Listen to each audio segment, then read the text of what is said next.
கிறிஸ்துவுக்குள் மிகவும் அன்பான சகோதர சகோதரிகளே, உங்கள் யாவருக்கும் நம்முடைய பிதாவாகிய தேவனுடைய நாமத்தினாலும் நம்முடைய கர்த்தராகிய இயேசு கிறிஸ்துவின் இனிய நாமத்தினாலும் சியோன் எக்கால ஊழியங்கள் சார்பாக கிறிஸ்துவுக்குள்ளான அன்பின் வாழ்த்தை தெரிவித்துக் கொள்கிறோம். இப்படியாக நமது வாழும் நாட்களில் இந்த ஒரு நாளை கூட கிருபையாக நமக்கு கூட்டி கொடுத்து இந்த ஒரு நாளை நாம் காணும்படியாகவும் மிகவும் விசேஷித்த விதமாக இந்த மாலை வேளையில் சகோதர சகோதரிகளாக ஒன்று கூடி முகமுகமாக காண செய்து, அது மட்டுமில்லாது அவருடைய வேதத்துள்ள மகத்துவங்களை தியானிக்கும்படியாக நமக்கு கிருபையும் இறக்கும் பாராட்டின தேவனுக்கு நம் நன்றிகளை எடுத்துக்கொள்ளலாம். இந்த ஒரு கூடியக்கு ஆரம்பமாக நம்ம ஜெபத்தில் மனித்தும்படி நமது அன்பு சகோதரர் அகஸ்டின் அவர்களை சபையின் சார்பாக கேட்டுக்கொள்கிறோம்.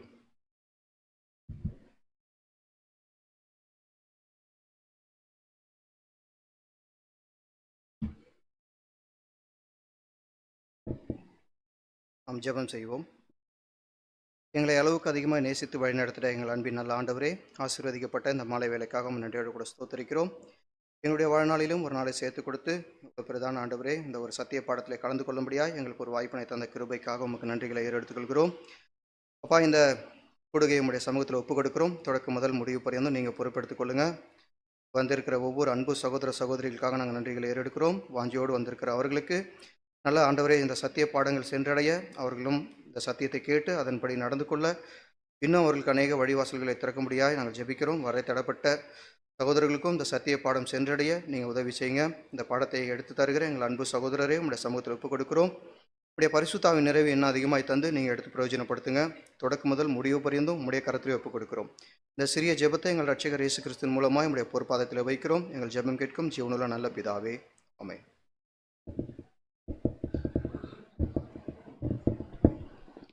அன்பான சகோதர சகோதரிகளே, நம்ம ஒவ்வொரு வாரமும் நமது வேதத்தில் உள்ள சத்திய வசனங்களை அடிப்படையாக கொண்டு இந்த ஒரு தொடர் வேதாகம பாடங்களை பார்த்து கொண்டு வருகிறோம்.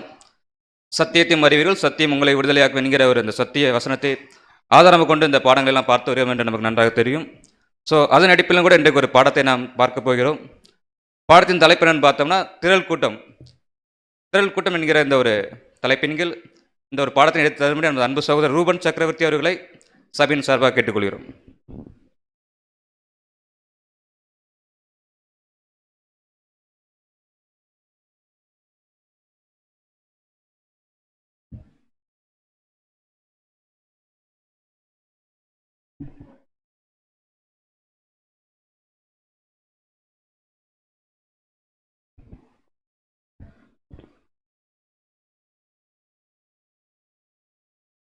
கிறிஸ்து இயேசுவுக்குள் அன்பு அழைக்கப்பட்ட அன்புக்குரிய சகோதர சகோதரிகள் யாவருக்கும் கிறிஸ்துவுக்குள்ளான அன்பையும் வாழ்த்துதலையும் இந்த நேரத்தில் தெரிவித்துக் கொள்கிறோம்.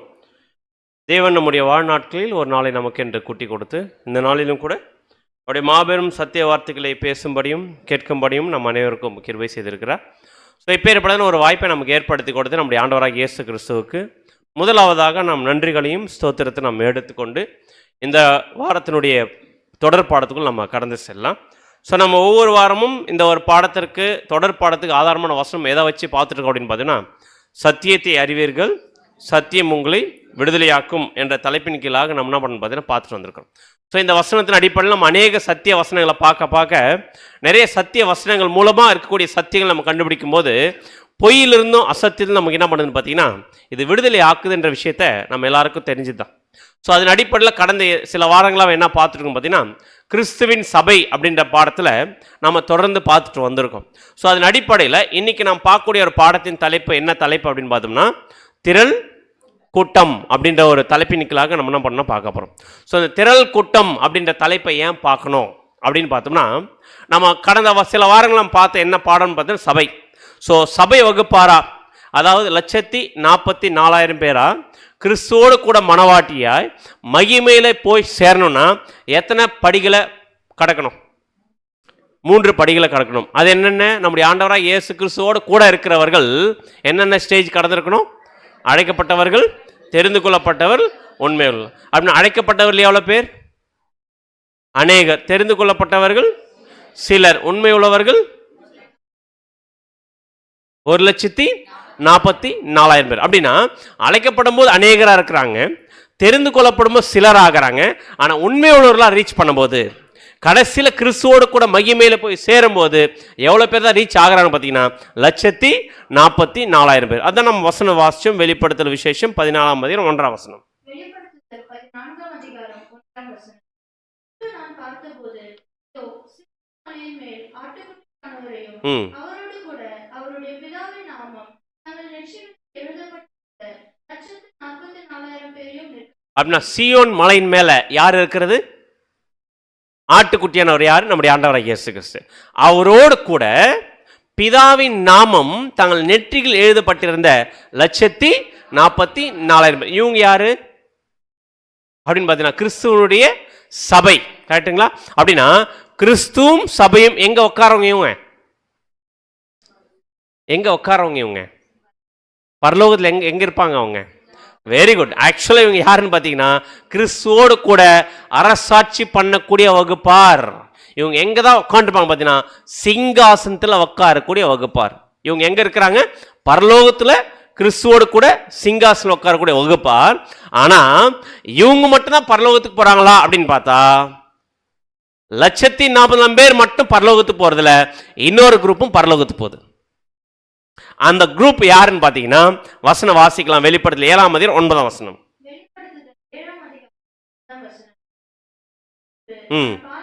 நல்லா கவனிங்க இந்த வசனத்தை.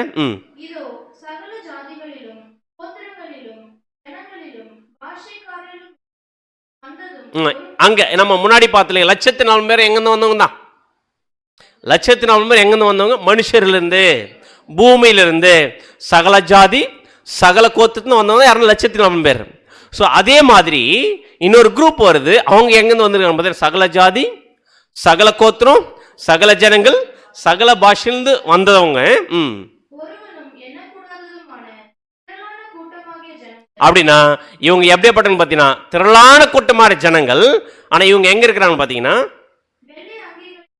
என்ன ட்ரெஸ் போட்டுக்கிறாங்க? ஒயிட் ட்ரெஸ் போட்டுக்கிறாங்க. அடுத்தது கைகள்லாம் பிடிச்சிட்டு இருக்கிறாங்க, குருத்தோலை பிடிச்சிட்டு இருக்கிறாங்க. அப்படின்னா இவங்க சிங்காசனத்தில் உட்காந்துருக்காங்களா, சிங்காசனுக்கு முன்னாடி நிக்கிறாங்களா? ஆக்சுவலா இவங்க எங்க இல்ல, சிங்காசனம் உட்கார்ல. இவங்க எங்க இருக்கிறாங்க? சிங்காசன் முன்பாக இருக்காங்க. அப்ப சிங்காசனம் உட்கார்றது யாரு? கிறிஸ்துவும் 140,000 பேர் சிங்காசனம் உட்கார்ந்துருக்கிறாங்க. ஆனா இவங்க எங்க இருக்காங்க பாத்தீங்கன்னா சிங்காசனத்துக்கு முன்பாகவும் ஆட்டுக்குட்டியானவருக்கு முன்பாகும். அப்படின்னா இவங்களும் பரலோகத்துக்கு போறவங்க தான், இவங்களும் பரலோகத்துக்கு போகக்கூடிய வகுப்பார் தான். ஆனா எவ்வளவு பேர் அப்படின்னா இவங்களுக்கு என்ன இல்ல, எண்ணிக்கை இல்ல. ஆனா ஆனா சிங்காசனம் உட்காரலுங்க எண்ணிக்கை இருக்கா? எவ்வளவு பேர்? 144,000 பேர். ஆனா சிங்காசனத்துக்கு முன்னாடி நிக்கிற பரலோகத்துக்கு போற வகுப்பார் தான் இவங்களும். ஆனா இவங்க சிங்காசனம் உட்கார முன்னாடி நிக்கிறாங்க. இவங்களுடைய எண்ணிக்கை இல்ல. ஆனா இவங்க எங்க நிக்கிறாங்க பாத்தீங்கன்னா முன்னாடி நிற்கக்கூடிய வகுப்பார். ஆனா இப்ப நம்முடைய கேள்வி, பிரதர் 2 குரூப்பும் பரலோகம் தான் வந்திருக்கு. கரெக்டா? பரலோகம் தான் வந்திருக்கு. ஆனா இடம் மட்டும் வேற. இவங்க எங்க இருக்கிறாங்க? சிங்காசனம் உட்கார்றாங்க. இவங்க எங்க இருக்கிறாங்க? சிங்காசனம் முன்னாடி நிக்கிறாங்க. இவங்க கவுண்டிங் இருக்கு, இவங்களுக்கு என்ன இல்ல, கவுண்டிங் இல்ல. ஆனா 2 குரூப் எங்கெல்லாம் போயிருக்கிறாங்க? பரலோகத்துக்கு போயிருக்கு. ஆனா ஆனா 2 பேரும் பரலோகத்துக்கு போயிருந்தா கூட 2 பேரும் போன ரூட் வேற. 2 பேர் போன ரூட் வேற, சபை போன ரூட் வேற. இந்த திரள் கூட்ட வகுப்பார் இந்த சிங்காசனம் முன்னாடி நிக்கிறாங்க பாத்தீங்களா, இந்த திரளான கூட்டம், இந்த குரூப் போன ரூட் வேற. எந்த ரூட்ல போனாங்க இவங்க? இல்ல அப்படின்னு பாத்தீங்கன்னா அந்த ரூட்டை பத்தி சொல்லல. எந்த ரூட்ல இவங்க வந்திருக்காங்க பாத்தீங்கன்னா வசனம் வாசிக்கலாம். வெளிப்படுத்தல் 7ஆம் அதிகாரம் 13 மற்றும் 14. வெளிப்படுத்துதல் 7ஆம் அதிகாரம் வசனம் 13 முதல். அப்பொழுது மூப்பர்களில் ஒருவன் என்னை நோக்கி, வெள்ளை அங்கிகளை தரித்திருக்கிற இவர்கள் யாருங்க இந்த வெள்ளை அங்கி தரித்து இருக்கிறவங்க? யார் இந்த வெள்ளை அங்கிகள் தரித்து இருக்கிறவங்க? மறுபடியும் முன்னாடி இந்த வசனத்தை போடுறேன், வாசிங்க. இதோ சகல ஜாதிகளிலும் கோத்திரங்களிலும் ஜனங்களிலும் பாஷைக்காரரிலும் ஒருவனும் எண்ணக்கூடாததுமான திரளான கூட்டமாகிய வெள்ளை அங்கிகள். இப்ப அந்த திரள் கூட்டம் என்ன ட்ரெஸ் போட்டுக்குது? வெள்ளை அங்கி போயிட்டு. அப்படின்னா இந்த வசனம் யாரை பத்தி பேசுது? வாசிங்க தொடர்ந்து. இப்போ இல்ல 7:13 வாசிங்க. அப்பொழுது எங்கே இருந்து வந்தார்கள்? ஆக்சுவலா அப்போஸ்தலன் யோவான் நமக்கு நல்லா தெரியும், இவர் ஒரு விஷன் பார்க்குறாரு. ஸோ பின்னாடி நடக்கக்கூடிய சம்பவத்தை விஷனா யார் காமிக்கிறாருன்னு பார்த்தீங்கன்னா யோவானுக்கு வெளிப்படுத்துறாரு. இப்போ யோவான் எங்க இருக்காருன்னு பார்த்தீங்கன்னா அந்த ஒரு விஷன்ல எங்க இருக்கிறாருங்க? பரலோகத்தில் இருக்கிறார். பரலோகத்தில் இருக்கிற இவர் ஒரு மூப்பரை பார்த்து கேட்கிறார். ஒரு மூப்பர்கள் ஒருவன் என்ன நோக்கி, யாரை நோக்கி? மூப்பர்கள் ஒருத்தர் யோவானை பார்த்து கேட்கிறார். என்ன கேட்கிறார் பார்த்தீங்கன்னா, இந்த வெள்ளை அங்கி தரிச்சிருக்கிறாங்க இல்லையா, இவங்க யாரு அப்படின்னு யாருக்கிட்ட கேட்குறாங்க? யோவான் கிட்ட கேட்குறாங்க. அவங்க எங்கேருந்து வந்தவங்க அப்படின்னு கேட்ட உடனே அதுக்கு யோவான் கொடுக்குற பதில் என்னன்னு பார்த்தீங்கன்னா, வாசிங்க.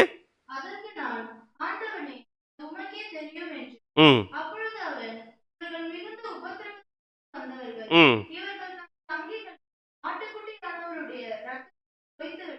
அப்படின்னா இந்த வெள்ளை எங்கி தரித்திருக்கிற வகுப்பார் எந்த ரூட்ல வந்திருக்கிறாங்க? வெரி குட், உபத்திரம்ன்ற ரூட்ல வந்திருக்கிறாங்க. உபத்திரவத்தை மத்தியில இவங்க டிராவல் ஆகி வந்திருக்கிறாங்க. வந்திருக்கிறவங்க ஆட்டுக்குட்டியான ஒரு ரத்தத்தில் தோய்த்து வெளுத்திருக்கிறாங்க. அப்படின்னா அந்த ஒயிட் ட்ரெஸ் இந்த உபத்திரத்தில் வரும்போது என்ன ஆக்கப்பட்டிருக்கு? தோய்த்து வெளுக்கப்பட்டிருக்கு. அப்படின்னா சபை வகுப்பார் இந்த ரூட்ல வரமாட்டாங்க. கரெக்டா இல்லைங்களா? இந்த ரூட்ல வரமாட்டாங்க. இந்த திரள் கூட்ட வகுப்பார் தான் எந்த ரூட்ல வராங்க? உபத்திரவத்தின் வழியா வந்துட்டாங்க. அப்படின்னா இந்த திரள் கூட்ட வகுப்பார் பரலோகத்து வரத்துக்கு உபத்திரம் வழியா வந்திருக்காங்க. பாத்தீங்களா? அப்படின்னா இந்த உபத்திரம் எப்ப ஸ்டார்ட் ஆக போகுது? Very good sister. எப்போ அப்படின்னு பார்த்தீங்கன்னா 2ஆம் உலகத்தினுடைய முடிவில். அப்படின்னா இவங்க எப்படி வருவாங்களாமா? ஆக்சுவலாக இவங்க வந்த ரூட்டுக்கு பார்த்தீங்களா, இந்த உபத்திரம் ரூட்டு. இந்த உபத்திரம் எப்படி உருவாகுது, எப்படி வருது, அவங்க எப்படி இந்த உபத்திரம்ன்ற ரூட்டுக்குள்ளே இருந்து வராங்க அப்படின்னு பார்த்தீங்கன்னா இதுக்கு வெளிப்படுத்தல் 7ஆம் அதிகாரம், இது 13ஆம் வசனம் வாசிச்சு இல்லைங்களா? இதில் 7ஆம் அதிகாரம் 1ஆம் வசனத்தில் வாசிக்கலாம். 7ஆம் அதிகாரம் 1ஆம் வசனம் 2ஆம் வசனம். வெளிப்படுத்துதல் 7ஆம் அதிகாரம் 1 முதல். ம் இவைகளுக்கு பின்பு பூமியின் 4 திசைகளிலும் 4 தூதர்கள் நல்லா கவனிங்க. பூமியின் 4 திசை என்னென்ன திசை? கிழக்கு, மேற்கு, வடக்கு, தெற்கு. இந்த 4 திசையில எத்தனை தூதர் நின்றுருக்காங்களாமா? 4 தூதர் நின்று. அப்படின்னு ஒவ்வொரு திசையிலும் ஒரு தூதர் நின்றுருக்காங்க. ஏன் நின்றுருக்காங்களாமா? வாசிங்க. பூமியின் மேலாவது, ம் சமுத்திரத்தின் மேலாவது, ம் ஒரு மரத்தின் மேலாவது, ம் காற்று அறியாதபடிக்கு பூமியின் 4 காற்றுகளையும் பிடித்து. அப்படின்னா இந்த 4 தூதர்களுக்கு என்ன ஒரு கட்டளை கொடுத்துருக்கிறாரு? 4 தூதர் என்ன பிடிச்சிருக்கணும்? காத்து பிடிச்சிருக்கணும். இவங்க பிடிச்சிட்டு இருக்கிற காத்து நாலா பக்கம் 4 திசையில் இருக்க காத்து இவங்க பிடிச்சிட்டு இருக்கிறாங்க. இந்த 4 தூதர்கள் 4 காற்றுகளை விட்டா என்ன ஆயிடுமாமா? அப்படி தொடர்ந்து வாசிங்க. அடுத்த வசனம். ஜீவனுள்ள தேவனுடைய முத்திரை கோலையுடைய வேறொரு தூதன் சூரியன் உதிப்பிலிருந்து ஏறி வர கண்டேன். அவன் பூமியையும் சமுத்திரத்தையும் சேதப்படுத்துகிறதற்கு அதிகாரம் பெற்ற அந்த 4 தூதரையும் நோக்கி. அப்படின்னா ஒரு தூதன் வராராமா, அவர் கையில் என்ன இருக்குதுங்க? என்ன கோல் இருக்கு? முத்திரை கோல் இருக்குது. அந்த முத்திரை கோளுடைய ஒரு தூதன் சூரியன் உதிக்கும் திசையில் ஏறி வரார்.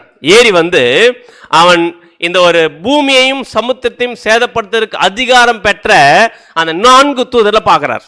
அப்படி 4 தூதர் காத்த பிடிச்சிருக்காங்க இல்லையா? அந்த 4 தூதர்கள் காத்த விட்டா எது சேதாரமாயிடும்? பூமி சேதாரமாயிடும். இப்போ அது பிடிச்சிட்டு இருக்கிற தூதர்ல பார்த்து சொல்றார். என்ன சொல்றாரு? ஒரு தூதன் முத்திரை கோல் இருக்கிற தூதன் என்ன சொல்றாரு பார்த்தீங்கன்னா, அந்த 4 தூதர்களுக்கு பிடிச்சிருங்கப்பா, என்ன பண்ணிடாதீங்க, விட்டுறாதீங்க. எது வரைக்கும் விட்டுறாதீங்கன்னா இந்த 4 தூதர்கள் சொல்றார், எது வரைக்கும் விட்டுறாதீங்கன்னு பார்த்தீங்கன்னா, நான் ஒரு வேலை செஞ்சு முடிக்கிற வரைக்கும் என்ன பண்ணாதீங்க, விட்டுறாதீங்க. என்ன வேலை செஞ்சு முடிப்பாராமா? அந்த முத்திரை கோலையுடைய தூதன். வசனம் வாசிக்கலாம் பாருங்க. வெளிப்படுத்தல் 7ஆம் அதிகாரம் 3ஆம் வசனம். வெளிப்படுத்தல் 7ஆம் அதிகாரம் 3ஆம் வசனம்.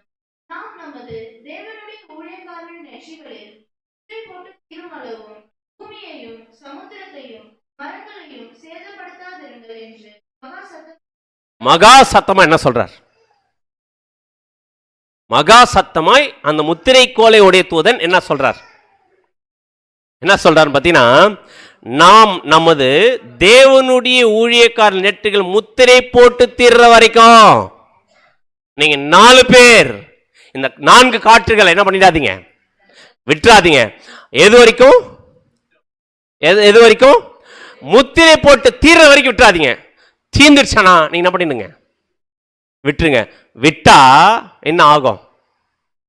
அப்படின்னா அப்போ யாருக்காக வெயிட் பண்ணிட்டு இருக்காரு பார்த்தீங்கன்னா முத்திரை போறதுக்காக வெயிட் பண்ணிட்டு இருக்காரு. அப்படின்னா அந்த 4 காற்றுகள் விடாம பிடிச்சிருக்கிறாங்கன்னா என்ன வேலை நடந்துட்டு இருக்குன்னு அர்த்தம்?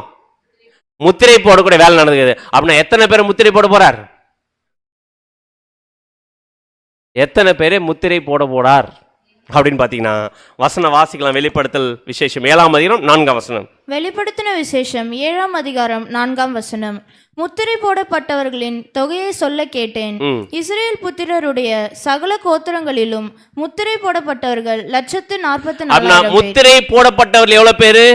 144,000 பேர். அப்படின்னா இப்ப என்ன டைம் போயிட்டு இருக்குது?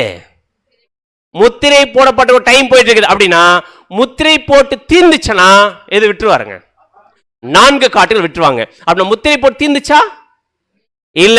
அந்த முத்திரையில முத்திரை போடப்பட்ட ப்ராசஸ்ல நீங்களும் நானும் பிதாவின் நாமம் தன் நெற்றிகளில் எழுதப்படக்கூடிய அந்த முத்திரையை நம்ம என்ன பண்ண வேண்டியது இருக்குது?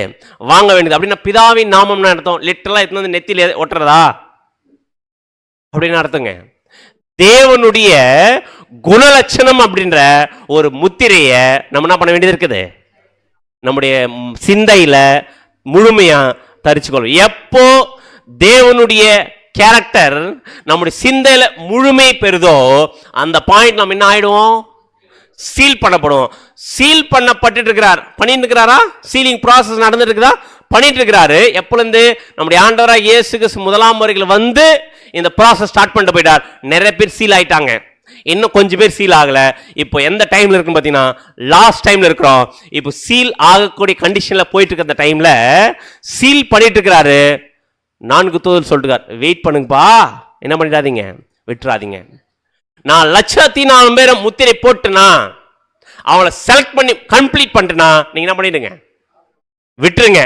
அப்படின்னா இந்த 4 காட்டுகளை விட்டா என்னவா உருவாகும்? அது இப்போ ஒரு சைடு காத்து அடிச்சா அது புயல், கரெக்டா இல்லைங்களா? 4 சைடு இருக்கிற காத்தும் ஒன்னா சேர்ந்து அடிச்சா அது என்னவா மாறும்? சுழல் காற்றா மாறும், கரெக்டுங்களா? அப்படின்னா அது மிகப்பெரிய சுழல் காற்றா இந்த பூமியில் அடிச்சுச்சனா இந்த பூமி என்ன ஆகும்? சாதாரண ஒரு சுழல் காற்று பெரிய சுழல் காற்று வந்து அடிச்சுச்சுன்னா இந்த பூமி என்ன ஆகும்? ஒரு இங்க சென்னையில் நிறைய வாங்கியிருக்குன்னு நினைக்கிறேன். ஒரு புயல் வந்தாவே தாங்கல, 4 பக்கம் அடிக்கிற புயல் தாங்குமா? அப்படின்னா இங்க சொல்லப்பட்டிருக்க எல்லாமே வெளிப்படுத்தல் விசேஷம் லிட்டரலா சொல்ல வரல, பட் இது மிகப்பெரிய ஒரு உபத்திரவத்தை பத்தி என்ன பண்ணப்பட்டிருக்கு? சொல்லப்பட்டிருக்கு. அப்படின்னா 4 திசையில இருந்தோம் என்ன வரப்போகுதுன்னு பாத்தீங்கன்னா மிகப்பெரிய உபத்திரவம் இந்த பூமியில வரப்போகுது. அப்படி வர்ற வரைக்கும் என்ன பண்ணிடாதீங்க, நீங்க விட்டுறாதீங்க. எது வரைக்கும்? முத்திரை போட்டு தீர்ற வரைக்கும். அதான் வசனம் வாசிக்கிறோம். வெளிப்படுத்தல் 7ஆம் அதிகாரம் 3ஆம் வசனம். வெளிப்படுத்துதல் 7ஆம் அதிகாரம் 3ஆம் வசனம். நாம் நமது தேவனுடைய ஊழியக்காரரின் நெற்றிகளில் முத்திரை போட்டு தீரும் அளவும் பூமியையும் சமுத்திரத்தையும் மரங்களையும் சேதப்படுத்தாதிருங்கள் என்று மகா சத்தமிட்டு கூப்பிட்டான். அப்படின்னா என்ன பண்ணிடாதீங்க, விட்டுறாதீங்கன்னு சொல்லிட்டார். விடல. விட்டா என்ன ஆயிடும் பாத்தீங்கன்னா மிகுந்த உபத்திரம் எங்க வந்துடும்? பூமி வந்துடும். அப்படின்னா சபை வகுப்பார் உபத்திரம் வரும்போது போவாங்களா, உபத்திரம் வர்றதுக்கு முன்னாடியே போயிடுவாங்களா? இந்த 1,04,000 பேர் இந்த பூமியில வரக்கூடிய இந்த 4 காட்டுகள் விடுறதுனால வரக்கூடிய உபத்திரத்தின் மத்தியில போவாங்களா, அதுக்கு முன்னாடியே போயிடுவாங்களா? Very good. வசனம் வாசிக்கலாம் பாருங்க. ஏசாயா 57ஆம் அதிகாரம் 1ஆம் வசனம்.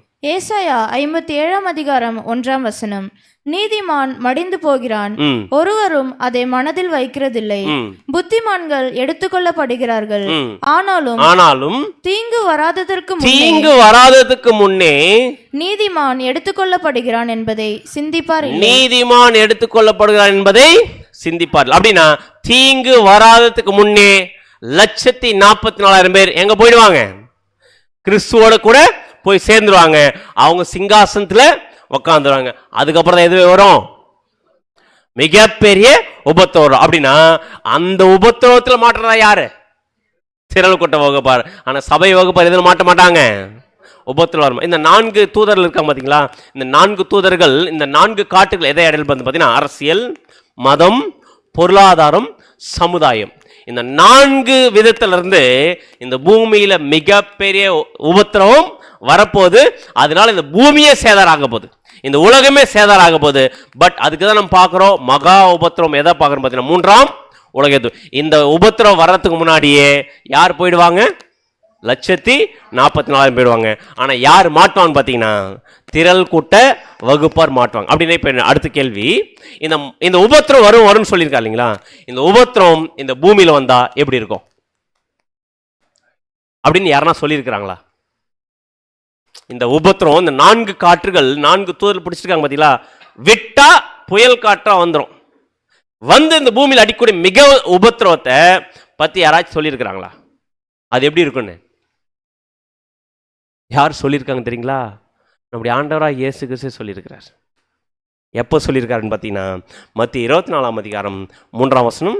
மத்தேயு 24ஆம் அதிகாரம் 3ஆம் வசனம்.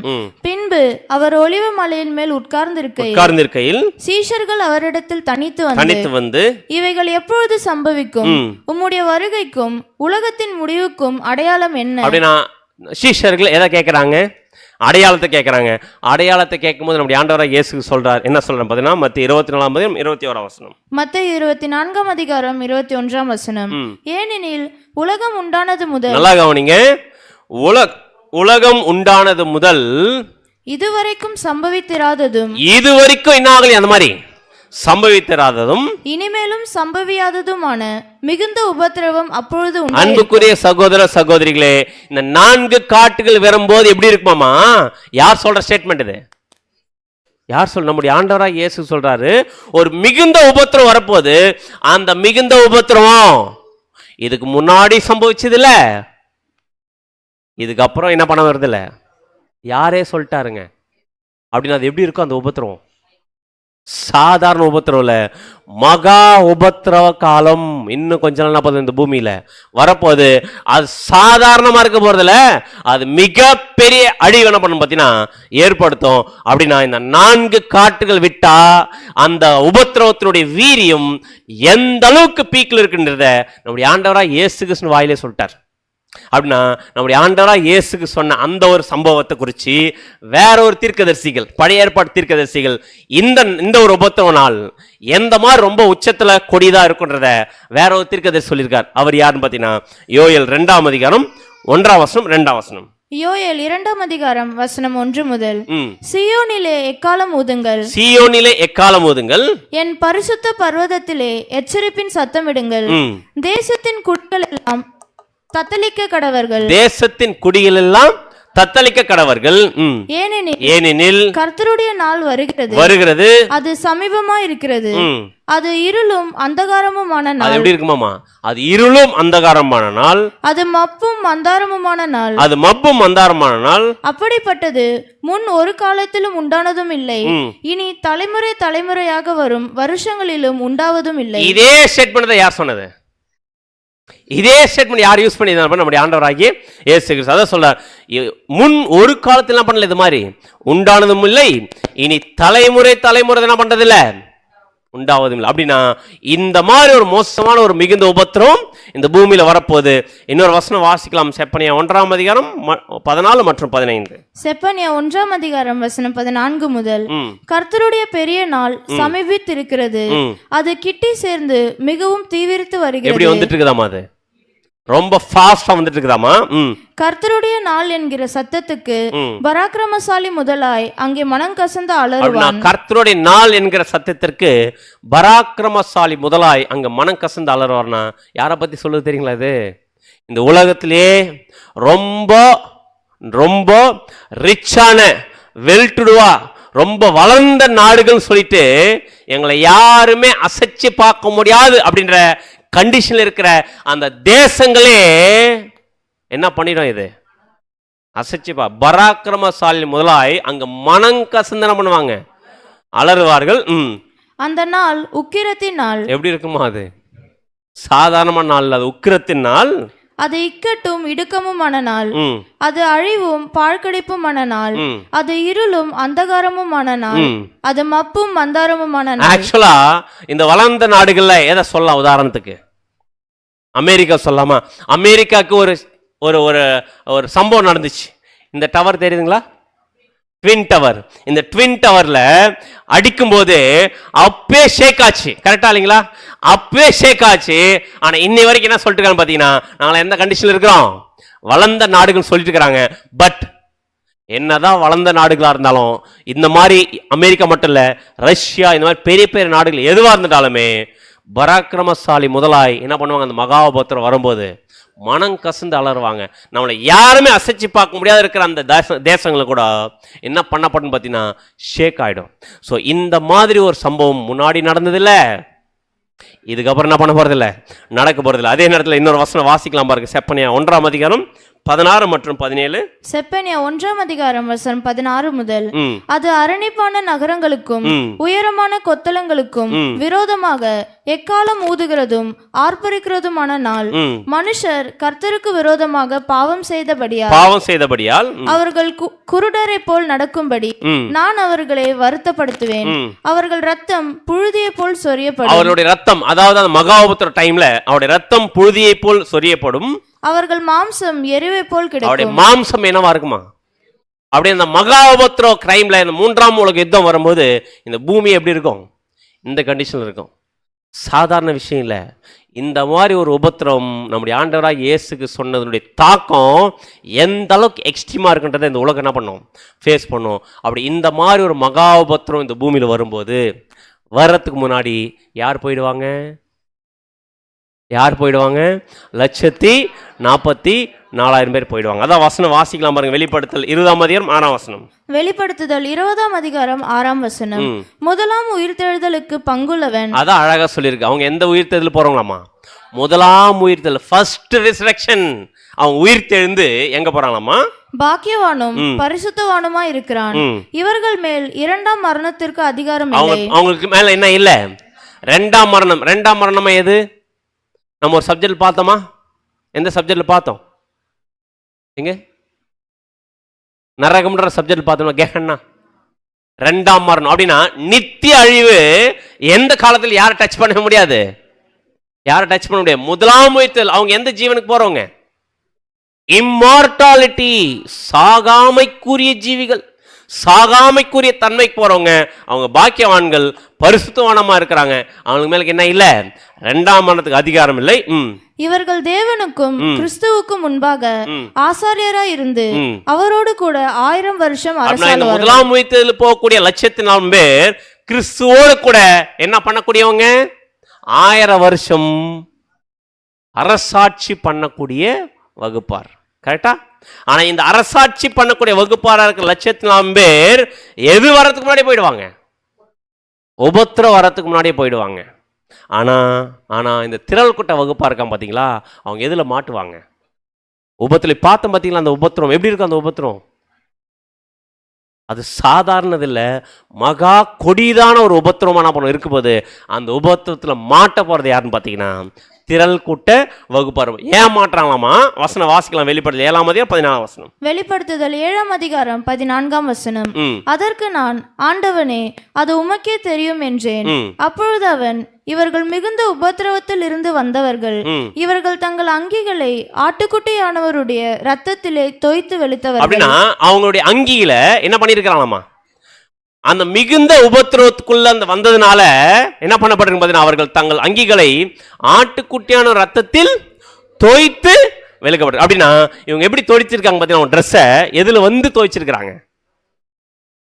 எதுல வந்து தோய்ச்சிருக்காங்க பார்த்தீங்கன்னா, மிகுந்த உபத்திரவத்துக்குள்ள போய் கிறிஸ்துவ ரத்தத்தினால் தோய்த்து வெளுக்கப்பட்டிருக்காங்க. அப்படின்னா இவங்க என்ன பண்ணியிருக்காங்க பார்த்தீங்கன்னா, ட்ரெஸ் வாங்கியிருக்கிறாங்க. கரெக்டா? அந்த ட்ரெஸ் என்ன ஆயிட்டு இருக்குது? அழுக்காயிட்டு இருக்குது. அழுக்கான ட்ரெஸ்ஸை என்ன பண்ணணும்? துவைக்கிறதுக்கு தான் எதில் கொண்டு போறாரு? அவங்கள மகா உபத்திரத்தில் கொண்டு போறாரு. கரெக்டா? அப்படின்னா எப்போ இவங்க ட்ரெஸ் வாங்கினாங்க?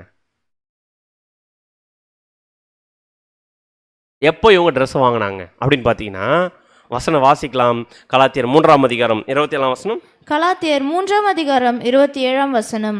ஏனெனில் உங்களில் கிறிஸ்துவுக்குள்ளாக ஞானஸ்தானம் பெற்றவர்கள் எத்தனை பேரோ அத்தனை பேரும் கிறிஸ்துவை தரித்து கொண்டீர்கள். அப்படின்னா என்ன ட்ரெஸ் வாங்கியிருக்கிறாங்க?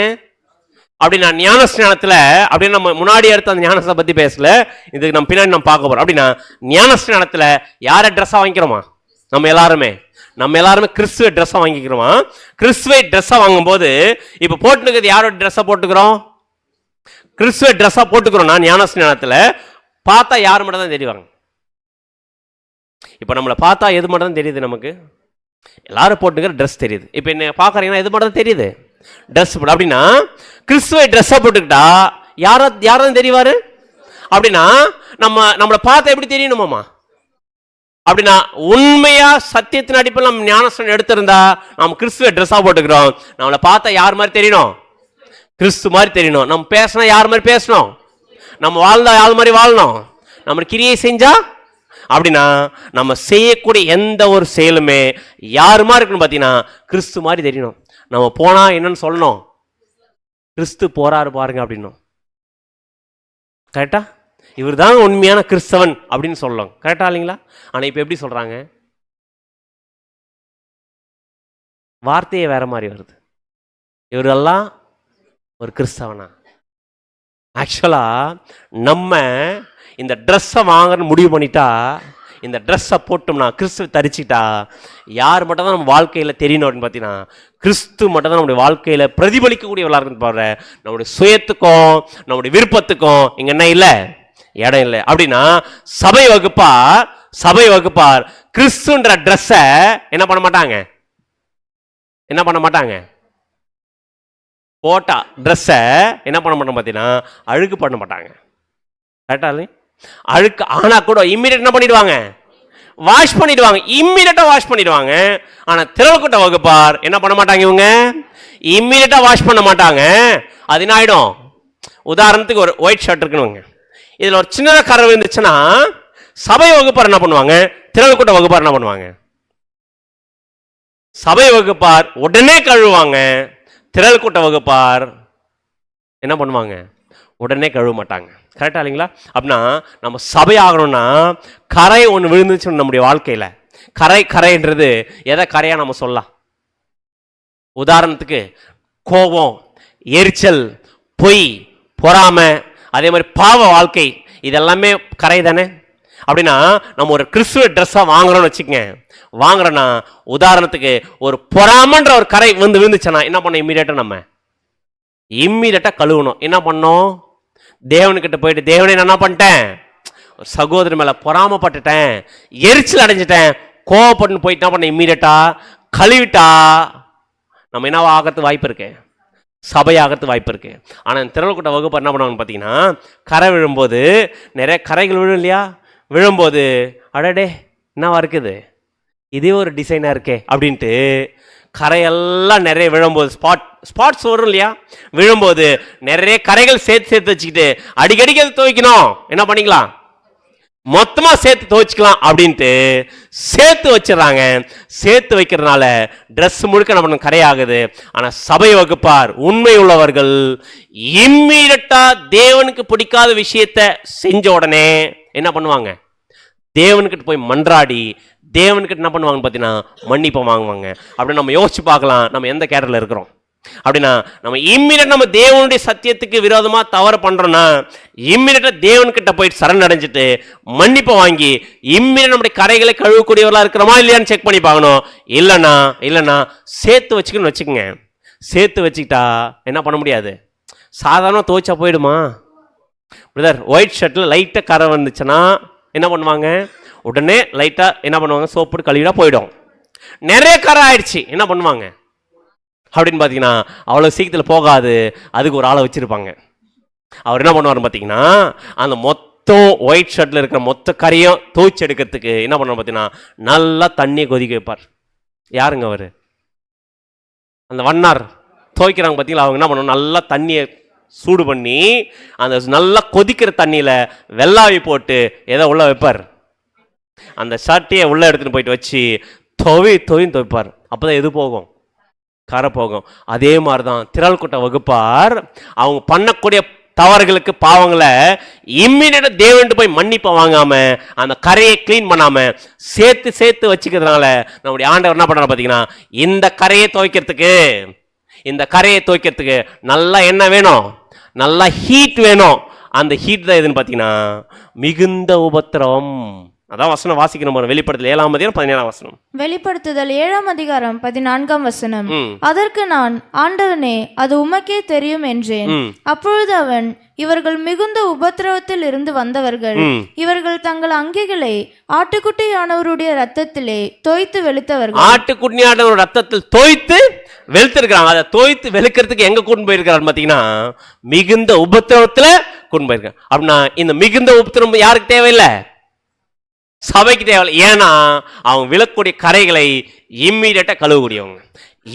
இதுதான் சத்திய வசனம் சொல்லுதா? சத்திய வசனத்துக்கு இம்மீடியட்டா கீழ்ப்படியக்கூடியவர்கள் சபையா போக முடியும். இல்ல இன்னைக்கு இப்படி இருந்துக்கலாம், நாளைக்கு பார்த்துக்கலாம், நாளைக்கு மாறிக்கலாம், அப்புறம் மாறிக்கலாம் அப்படின்னு நினைச்சிட்டே இருந்தோம்னா, சேர்த்து வச்சுட்டே இருந்தா அதை துவைக்கிறதுக்கு எங்க அமிச்சிருவார் நம்முடைய ஆண்டவர்? மகா உபத்தில் போய் விட்டுருவார்.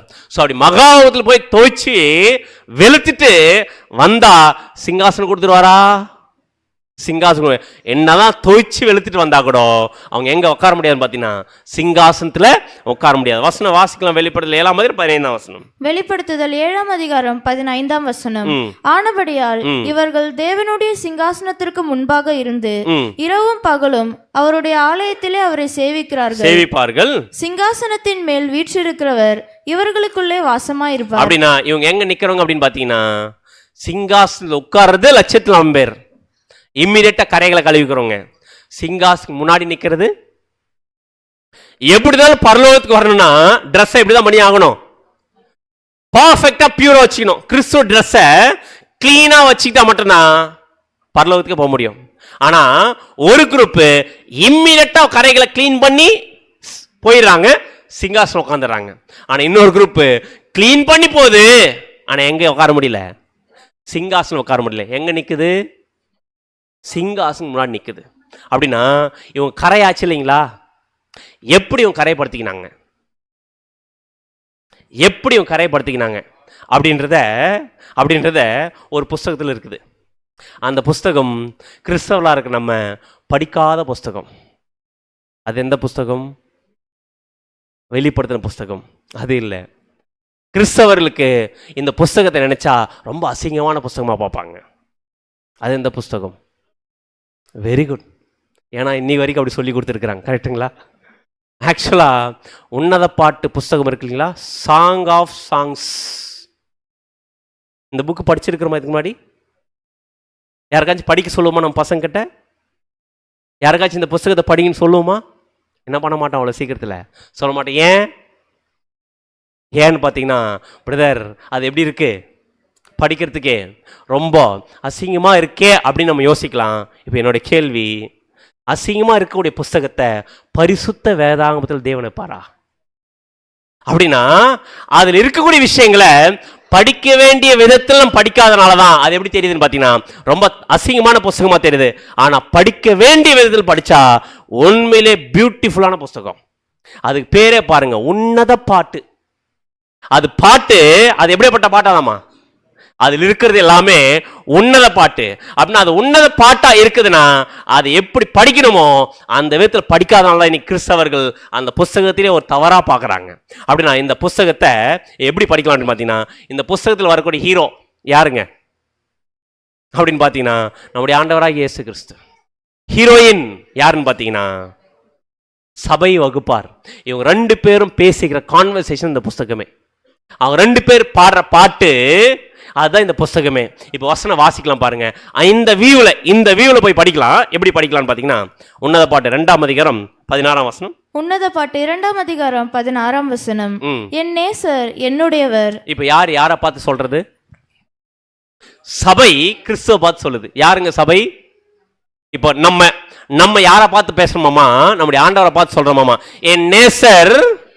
அப்படி நம்முடைய ஆண்டவரா இயேசு நம்முடையவரா வேற ஒருத்தரா? நம்முடையவர். கரெக்டுங்களா? அப்படின்னா நம்ம சொல்றோம் என்னோட நேசர் யாருடையவர் தான்? என்னுடையவர் தான் அப்படின்னு சொன்னோடனே அவர் சொல்றாராமா நம்மளை பார்த்து, நான் அவருடையவள், அவர் லீலி புஷ்பங்களுக்குள்ளே மேய்கிறார். அப்படின்னா என் நேசர் என்னுடையவர், நான் யாருடையவள்? அவருடையவர். அப்படின்னா கிறிஸ்துவும் சபையும் நம்மளும் கிறிஸ்துவும் பேசுகிற கான்வர்சேஷன் இப்ப நம்ம சொல்லிட்டோம். என்ன சொல்லிட்டு பாத்தீங்கன்னா, என் நேசர் யாருடையவர் தான்? என்னுடையவர் தான், நான் அவருடையவர் சொல்லி முடிச்சோடனே அவர் நம்மளை பார்த்து பாடுறார். என்ன பாடுறாருன்னு பார்த்தீங்கன்னா, நம்ம நிறைய வார்த்தைகளை நம்ம பிடிச்சவங்களை பார்த்து பாடுவோம், சொல்லுவோம். ஆனால் நம்முடைய ஆண்டவராக இயேசு கிறிஸ்து என்கிற மணவாளன் மணவாட்டியா மாறப்ப நம்மளை பார்த்து என்ன சொல்றாரு பார்த்தீங்கன்னா, உன்னத பாட்டு 2ஆம் அதிகாரம் 10ஆம் வசனம். உன்னத பாட்டு 2ஆம் அதிகாரம் 10ஆம் வசனம். என் நேசர் என்னோட பேசி. என் நேசர் யாரு? நம்முடைய ஆண்டவராக இயேசு கிறிஸ்து என்னோட பேசி. யார் அந்த என்னோடு? நம்மளை பார்த்து என்ன சொல்றாராமா? என் பிரியமே, என் பிரியமே, என் ரூபவதியே, என் ரூபவதியே, எழுந்து வா. இப்ப நம்மள எப்படி கூப்பிடுறாரு நம்முடைய ஆண்டவராக இயேசு கிறிஸ்து? ஆக்சுவலி இங்கிலீஷ் அழகா இருக்குது. My darling, my beautiful one. யாரை பார்த்து பாடுறது? நம்முடைய ஆண்டவராக இயேசு கிறிஸ்து என்கிற மணவாளன் அவருடைய மணவாட்டியா மாறப்போற சபையை பார்த்து நம்மளை பார்த்து சொல்றாரு, என் பிரியமே, என் ரூபவதியே, என்ன பண்ணு, எழுந்து வா. இப்ப எங்க இருக்கிறோம் நம்ம? எங்க இருக்கிறோம் நம்ம? பூமியில இருக்கிறோம். அவர் எங்க இருக்கிறாரு?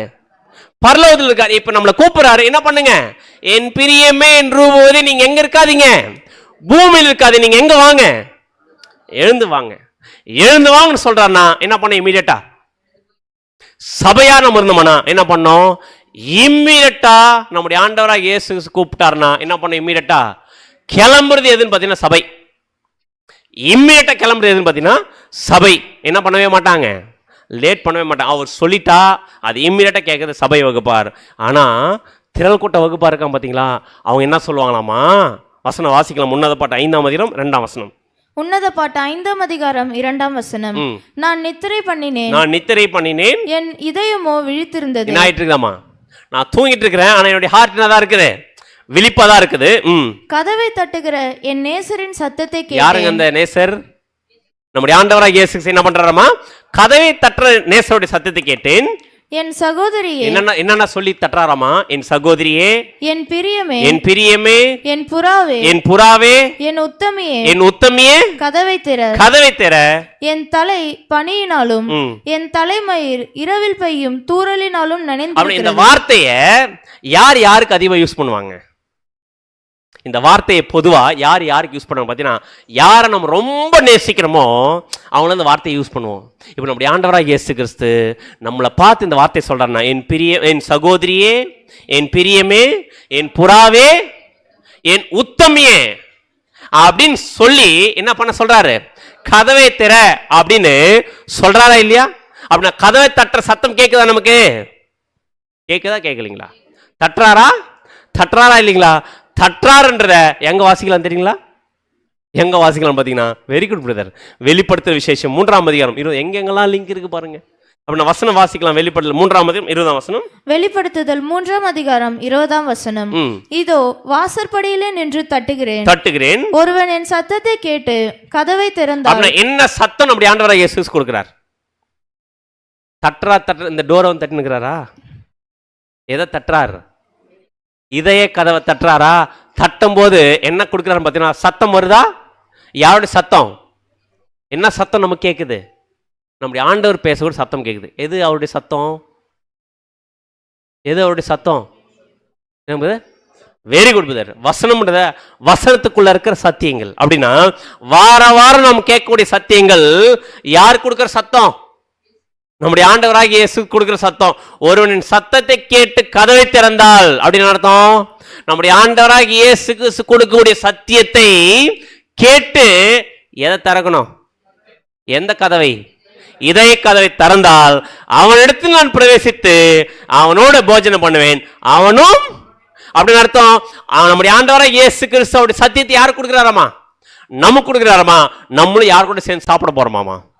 அப்படின்னா சபை இந்த மாதிரி சத்திய வசனத்தை நம்முடைய ஆண்டவராக இயேசு கொடுக்கும்போது சபை எப்படி கீழ்ப்படியும்? அப்படின்னா இந்த இடத்துல யாரை வச்சு ஸ்கேன் பண்ணணும்? இந்த இடத்துல யாரை வச்சு ஸ்கேன் பண்ணணும் பார்த்தீங்கன்னா, நம்மளை வச்சு ஸ்கேன் பண்ணணும். இப்போ நம்முடைய ஆண்டவராக இயேசு கூப்பிட்றாரா? வாரம் சத்தியம் என்கிற சத்தம் கொடுக்குறாரா? கொடுக்குற சத்தத்தை கேட்ட உடனே என்ன பண்ண ஆரம்பிக்கணும்? இம்மீடியட்டா கீழ்ப்படியணும். உத்தமியே அப்படின்றாருன்னா முழு உத்தம இருதயத்தோட எதை கீழ்ப்படியணும்? கேட்கக்கூடிய சத்தியத்துக்கு கீழ்ப்படிறவங்க சபை. கரெக்டா? கீழ்ப்படிறவங்க சபை. ஆனால் திரள் கூட்ட வகுப்பாரா இருக்கிறவங்க எப்படி பண்ணுவாங்களாமா? வசனம் வாசிக்கலாம் பாருங்க. உன்னத பாட்டு 5ஆம் அதிகாரம் 3ஆம் வசனம். உன்னத பாட்டு 5ஆம் அதிகாரம் 3ஆம் வசனம். என் வஸ்திரத்தை கழற்றி போட்டேன். நான் என்ன பண்ணிட்டேன்? தட்டுறாருங்க. நம்ம என்ன பண்ணிட்டு படுத்துட்டு இருக்கு. ஆனால் அவங்களுடைய ஹார்ட் என்ன பண்ணியிருக்குது? விழிப்பாக தான் இருக்குது. தட்டுற சத்தம், கூப்பிட்ற சத்தம் எல்லாம் கேட்குது. சபையாக இருந்தால் என்ன பண்ணுவாங்க? இமீடியட்டாக வந்து கதவை திறப்பாங்க. ஆனால் இந்த அம்மா என்ன பண்ணாமா? என் வஸ்திரத்தை என்ன பண்ணிட்டேன்? கழட்டி போட்டேன். நான் எப்படி அதை திரும்பவும் உடுப்பேன்? என் பாதங்களே கழுவினேன். நான் என்ன பண்ணிட்டேன்? என் பாதத்தை கழுவிட்டு என்ன பண்ணிட்டேன்? படுத்துட்டேன். நான் எப்படி அவைகளை திரும்பவும் அழுக்காக்குவேன் அப்படின்னு என்ன சொல்லிட்டு இருக்கு இந்த அம்மா? ஆக்சுவலாக நம்முடைய ஆண்டவராகிய இயேசு கூப்பிட்ற சத்தத்தை கேட்டு என்ன பண்ணிட்டு இருக்குது? உடனே வர மைண்ட் வரல, உடனே வர மைண்ட் வரல, லேட் பண்ணுது, டிலே பண்ணுது. கொஞ்சம் நேரம் கழிச்சு போலாம் அப்படின்ற மைண்ட் செட் யாருக்கு இருக்குன்னு பார்த்தீங்கன்னா இந்த கூட்டத்துக்கு இருக்குது. அப்படின்னா கொஞ்சம் யோசிச்சு பாருங்க. அந்த அம்மா என்ன பண்ணிச்சு? போயிட்டு படுத்துச்சு. அப்படின்னா இது தூங்குற டைமா? நம்ம வாழ்ந்துட்டு இருக்க டைம் தூங்குற டைமான்னு கேட்குறேன். ஆக்சுவலாக நம்ம எதுக்கான பிள்ளைகள்? எதுக்கான பிள்ளைகளாமா? தூங்குற டைம் இல்லை. நம்ம எப்படிப்பட்ட பிள்ளைகள்னு சொல்லிட்டு அப்போஸ்தலன் பவுல் சொல்றாரு பார்த்தீங்கன்னா 1 தெசலோனிக்கர் 5ஆம் அதிகாரம் 5 மற்றும் 6. 1 தெசலோனிக்கர் 5ஆம் அதிகாரம் வசனம் 5 முதல். நீங்கள் எல்லோரும் வெளிச்சத்தின் பிள்ளைகளும் பகலின் பிள்ளைகளுமா இருக்கிறீர்கள். அப்ப நம்ம எல்லாம் எப்படி இருக்கணுமா? வெளிச்சத்தின் பிள்ளைகள், பகலின் பிள்ளைகளா இருக்கிறோம். அடுத்தது, நாம் இரவுக்கும் இருளுக்கு உள்ளானவர்கள் அல்லவே. இரவுக்கும் இருளுக்கு உள்ளானவர்கள் அல்லவே. ஆகையால் மற்றவர்கள் தூங்குகிறது போல நாம் தூங்காமல் விழித்துக் கொண்டு தெளிந்தவர்களாக இருக்க. ஆக்சுவலா எப்படி இருக்க வேண்டியது இருக்குது? டைம் பார்த்தா ரொம்ப விழிப்பா இருக்க வேண்டியதா இருக்குது. கிறிஸ்துவோட சத்தியத்தை கேட்ட உடனே இம்மிடியட்டா கீழ்ப்படியக்கூடிய ஒரு மைண்ட் செட்ல நம்ம இருக்க வேண்டியது இருக்குது. கரெக்டா இல்லைங்களா? இந்த மாதிரி இருக்க வேண்டிய நம்ம எப்படி இருக்கிறோமாமா? நிறைய டைம்ல எப்படி இருக்கிறோமாமா? என்ன பண்ணிட்டோம்? லேட் பண்ணிட்டு இருக்கிறோம்மா. அது மட்டும் இல்லாம உன்னத பாட்டு 5ஆம் அதிகாரம் 6ஆம் வசனம். உன்னத பாட்டு 5ஆம் அதிகாரம் 6ஆம் வசனம். என் நேசருக்கு கதவை திறந்தேன். என்ன ஆயிடுச்சு பார்த்தீங்கன்னா, அந்த அம்மா இவ்வளவு நேரம் நேசர் கூப்பிட்டு பார்த்தார், தட்டி பார்த்தார். பிரியமேன், புறாவேன், ரூபவதியன், உத்தமேன் சொல்லி பார்த்தாரு. இந்த அம்மா சொல்லுது, நான் என்ன பண்ணிட்டேன்? ட்ரெஸ்ஸை கழட்டி போட்டேன், நான் என்ன பண்ணிட்டேன்? காலை கழுவிட்டேன், நான் படுத்துட்டேனே ஆண்டவரே அப்படின்னு சொல்லி டிலே பண்ணிட்டு இருக்கும்போது கொஞ்ச நேரம் கழிச்சு லேட்டா வந்து கதவை திறந்து பார்த்தா, வாசிங்க. என் நேசரோ இல்லை, போய்விட்டார். என் நேசரோ இல்லை, என்ன ஆயிட்டாரு? போயிட்டார். எங்க போயிட்டாரு அப்படின்னா, யார் கதவை திறந்தாங்களோ அவங்கள கூட்டிட்டு போயிட்டார். இந்த அம்மா என்ன பண்ணிச்சு? கதவை திறக்கல, லேட் பண்ணிச்சு, போயிட்டாரு. போனவரு சும்மா போல ஏதோ சொல்லிட்டு போயிட்டார். வாசிங்க. அவர் சொன்ன வார்த்தையால் என் ஆத்துமா சோர்ந்து போயிடுச்சு. அவர் ஏதோ ஒரு வார்த்தையை சத்தமா சொல்லிட்டு போயிட்டு இருக்கார். அவர் சொன்ன வார்த்தை யார் கஷ்டமாயிடுச்சு? அவர் சொன்ன வார்த்தையால் என் ஆத்துமா சோர்ந்து போயிட்டு. அடுத்தது, அவரை தேடினேன், அவரை காணவில்லை.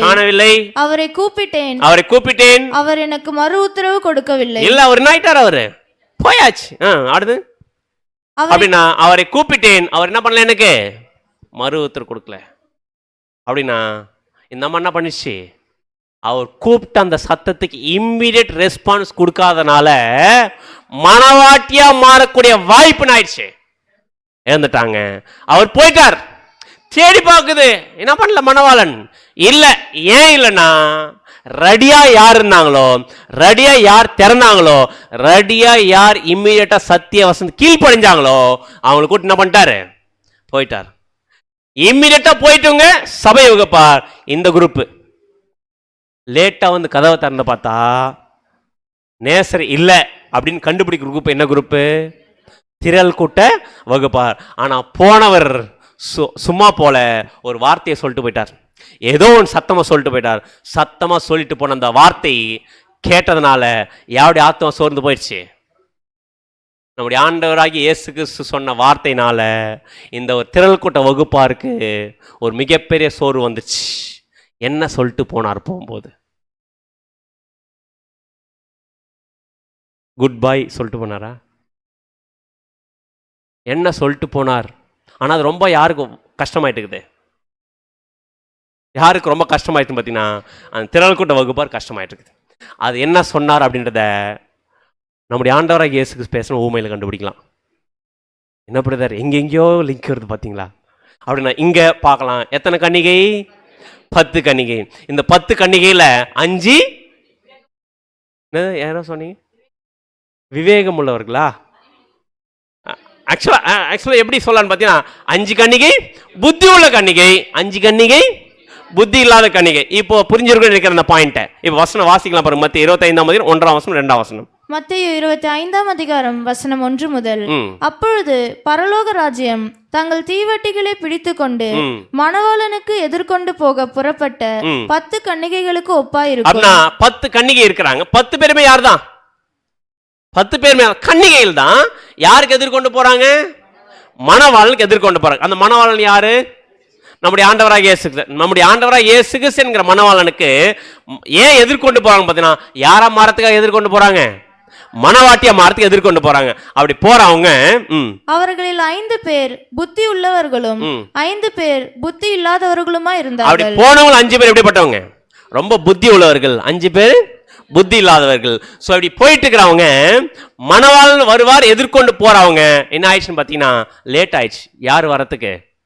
மணவாளன் வர லேட் ஆனவன என்ன பண்ணிட்டாங்க? இவங்க என்ன பண்ணிட்டாங்க? தூங்கிட்டாங்க. வசனம் வாசிக்கலாம் 25:5. மத்தேயு 25ஆம் அதிகாரம் 5ஆம் வசனம். மணவாளன் வர தாமதித்த போது அவர்கள் எல்லாரும் நித்திரை மயக்கம் அடைந்து தூங்கிவிட்டார்கள். எவ்வளவு பேர்? எத்தனை பேர் தூங்கினாங்க? 5 பேர் தூங்கினாங்க, 10 பேர் தூங்கினாங்களா? ஆக்சுவலா எல்லாருமே தூங்கிட்டாங்க. கரெக்டா? எல்லாருமே தூங்கிட்டாங்க. தூங்கிட்டு இருக்கிறாங்க எல்லாரும் 10 பேருமே. திடீர்னு ஒரு சத்தம் நடுராத்திரியில. என்ன சத்தம் அப்படின்னு பாத்தீங்கன்னா வசனம் வாசிக்கலாம் 6 மற்றும் 7. மத்தேயு 25ஆம் அதிகாரம் வசனம் 6 முதல். நடுராத்திரியிலே இதோ மணவாளன் வருகிறார், அவருக்கு எதிர்கொண்டு போக புறப்படுங்கள் என்கிற சத்தம் உண்டாயிற்று. அப்பொழுது அந்த கன்னிகைகள் எல்லாரும் எழுந்திருந்து தங்கள் தீவட்டிகளை ஆயத்தப்படுத்தினார்கள். அப்படின்னா இப்ப மணவாளன் இது நடுராத்திரில சத்தம் வந்துச்சு. இதோ மணவாளன் வருகிறார், அவருக்கு எதிர்கொண்டு போகும் சத்தம் வந்தோடனே 10 பேர் என்ன பண்றாங்க? எந்திரிச்சுக்கிறாங்க. எந்திரிச்சு என்ன பண்றாங்க? கன்னிகைகள் எல்லாருமே தீவெட்டி எடுத்து விளக்க ஏத்தும் போது 5 பேருக்கிட்ட என்ன இருக்கு? எண்ணெய் இருக்கு. 5 பேர்கிட்ட என்ன இல்ல? எண்ணெய் இல்ல. என்ன ஆகுதுன்னு பாத்தீங்கன்னா வசனம் வாசிக்கலாம் 25ஆம் அதிகாரம் 8 மற்றும் 9. மத்தேயு 25ஆம் அதிகாரம் வசனம் 8 முதல். புத்தி இல்லாதவர்கள் புத்தியுள்ளவர்களை நோக்கி, உங்கள் எண்ணெயில் எங்களுக்கு கொஞ்சம் கொடுங்கள், எங்கள் தீவட்டிகள் அணைந்து போகிறது என்று. அப்படின்னா புத்தி உள்ளவர்கள் எதை எடுத்துட்டு வந்திருக்காங்க? வரும்போதே எண்ணெயை கூட எடுத்து வந்திருக்காங்க. புத்தி இல்லாதவர்கள் எண்ணெய் கூட எடுத்துன்னு வரல. ஆனா எண்ணெய் தீர்ந்து போற கண்டிஷன் ஆயிடுச்சு. இப்போ புத்தி இல்லாதவர்கள் புத்தி உள்ளவர்களை பார்த்து கேட்கறாங்க. என்ன சொல்றாங்க பாத்தீங்கன்னா, எங்களுக்கு என்ன ஆயிடுச்சு? தீர்ந்து போயிடுச்சு, எங்களுக்கு என்ன பண்ணுங்க, கொஞ்சம் எண்ணெயை கொடுங்க சொன்னோடனே இவங்க தான் யாரு? எண்ணெய் வச்சுருக்கிறவங்க யாரு? புத்தி உள்ளவர்கள். புத்தி உள்ளவர்கள் வந்து புத்தி இல்லாதவர்கள் புத்தி உள்ளவர்கள் வந்து கேட்கறாங்க, எண்ணெயை கொஞ்சம் என்ன பண்ணுங்க கொடுங்கன்னு சொன்னோடனே புத்தி உள்ளவர்கள் ரொம்ப புத்தியா சொல்றாங்க. என்ன சொல்றாங்க பாத்தீங்கன்னா வாசிங்க. புத்தியுள்ளவர்கள் பிரதியுத்தரமாக அப்படி அல்ல, எங்களுக்கும் உங்களுக்கும் போதாமல் இராதபடி நீங்கள் விற்கிறவர்களிடத்தில் போய் உங்களுக்காக வாங்கி கொள்ளுங்கள் என்றார்கள். புத்தியா என்ன சொல்றாங்க பாத்தீங்கன்னா, உங்களுக்கு எனக்கு 10ஆம் போகாதபடிக்கு நீங்க என்ன பண்ணுங்க, விக்ரம் கிட்ட போய் வாங்கிக்கிங்க அப்படின்னு சொன்னோன்னே இப்ப புத்தி இல்லாதவர்கள் எங்க போக ஆரம்பிச்சிட்டாங்க? எண்ணெய் வாங்க போக ஆரம்பிச்சாங்க. போக ஆரம்பிச்சவங்க போன டைம்ல யார் வந்துட்டது? மணவாள் வந்துட்டாரு. புத்தி உள்ளவர்கள் எண்ணெயை கையில் வச்சுட்டு இருந்த புத்தி உள்ளவர்கள், விளக்கு நல்லா எரிய வச்சிருந்த புத்தி உள்ளவர்கள் எதுக்குள்ள என்டர் ஆயிட்டாங்க? மணவாளன் கூட உள்ள கல்யாணம் விருந்துக்குள்ளற என்ன பண்ணிட்டாங்க பார்த்தீங்கன்னா என்டர் ஆயிட்டாங்க. ஸோ என்டர் ஆயிட்டாங்க. என்டர் ஆனதுக்கு அப்புறமா புத்தி இல்லாத எண்ணெய் வாங்கிட்டு வந்தாங்க இல்லையா? வாங்கிட்டு வரும்போது என்ன நடந்துச்சுன்னு பார்த்தீங்கன்னா வசனம் வாசிக்கலாம் 10 மற்றும் 12. வசனம் 10 முதல். அப்படியே அவர்கள் வாங்க போனபோது மணவாளன் வந்துவிட்டார். ஆயத்தமா இருந்தவர்கள் அவரோட கூட கல்யாண வீட்டுக்குள் பிரவேசி. யார் ரெடியா இருந்தாங்களோ அவங்க எங்க போயிட்டாங்க? கல்யாண வீட்டுக்குள். இவங்க யாரு? ஆயத்தமா இருந்தவங்க கல்யாண வீட்டுக்கு போயிட்டாங்க. புத்தி உள்ளவர்கள் யாருன்னு கேட்கிறேன். Very good. 1,44,000 புத்தி உள்ளவர்கள் ரெடியா இருந்தாங்க. எங்க போயிட்டாங்க? மணவாளன் கூட உள்ள போயிட்டாங்க. அடுத்தது கதவும் அடைக்கப்பட்டுச்சு. கதவு அடைக்கப்பட்டுச்சுன்னா அதுக்கப்புறம் யாராச்சும் உள்ள போக முடியுமா? போக முடியும். 1,40,000 பேர் கிறிஸ்துடைய மணவாட்டியா மாறிட்டாங்கன்னா எது க்ளோஸ்? டோர் க்ளோஸ் ஆயிடுச்சுன்னா அடுத்து யாருமே எங்க போக முடியாது, ஒருத்தர் கூட எங்க போக முடியாது பார்த்தீங்கன்னா, உள்ள போக முடியாது. கதவு அடைக்கப்பட்டுச்சு. கதவு அடைக்கப்பட்டதுக்கு அப்புறமா யார் ஓடி வராங்கன்னு பார்த்தீங்கன்னா, புத்தி இல்லாதவங்க. என்ன இல்லாதவங்க? எண்ணெய் இல்லாதவங்க எங்க ஓடி வராங்கன்னு பார்த்தீங்கன்னா, திரும்பி எண்ணெயை வாங்கிட்டு வந்து பார்த்தா என்ன ஆயிடுச்சுன்னு பார்த்தீங்கன்னா, வாசிங்க 11ஆம் வசனம். பின்பு மற்ற கன்னிகைகளும் வந்து, ஆண்டவரே ஆண்டவரே எங்களுக்கு திறக்க வேண்டும் என்றார்கள். டோர் க்ளோஸ் ஆயிடுச்சு. இவங்க என்ன ஆயிட்டாங்க? ரெடியா இருந்தாங்களா, லேட்டா வந்தாங்களா? லேட்டா வந்ததுனால என்ன ஆயிடுச்சு? டோர் க்ளோஸ் ஆயிடுச்சு.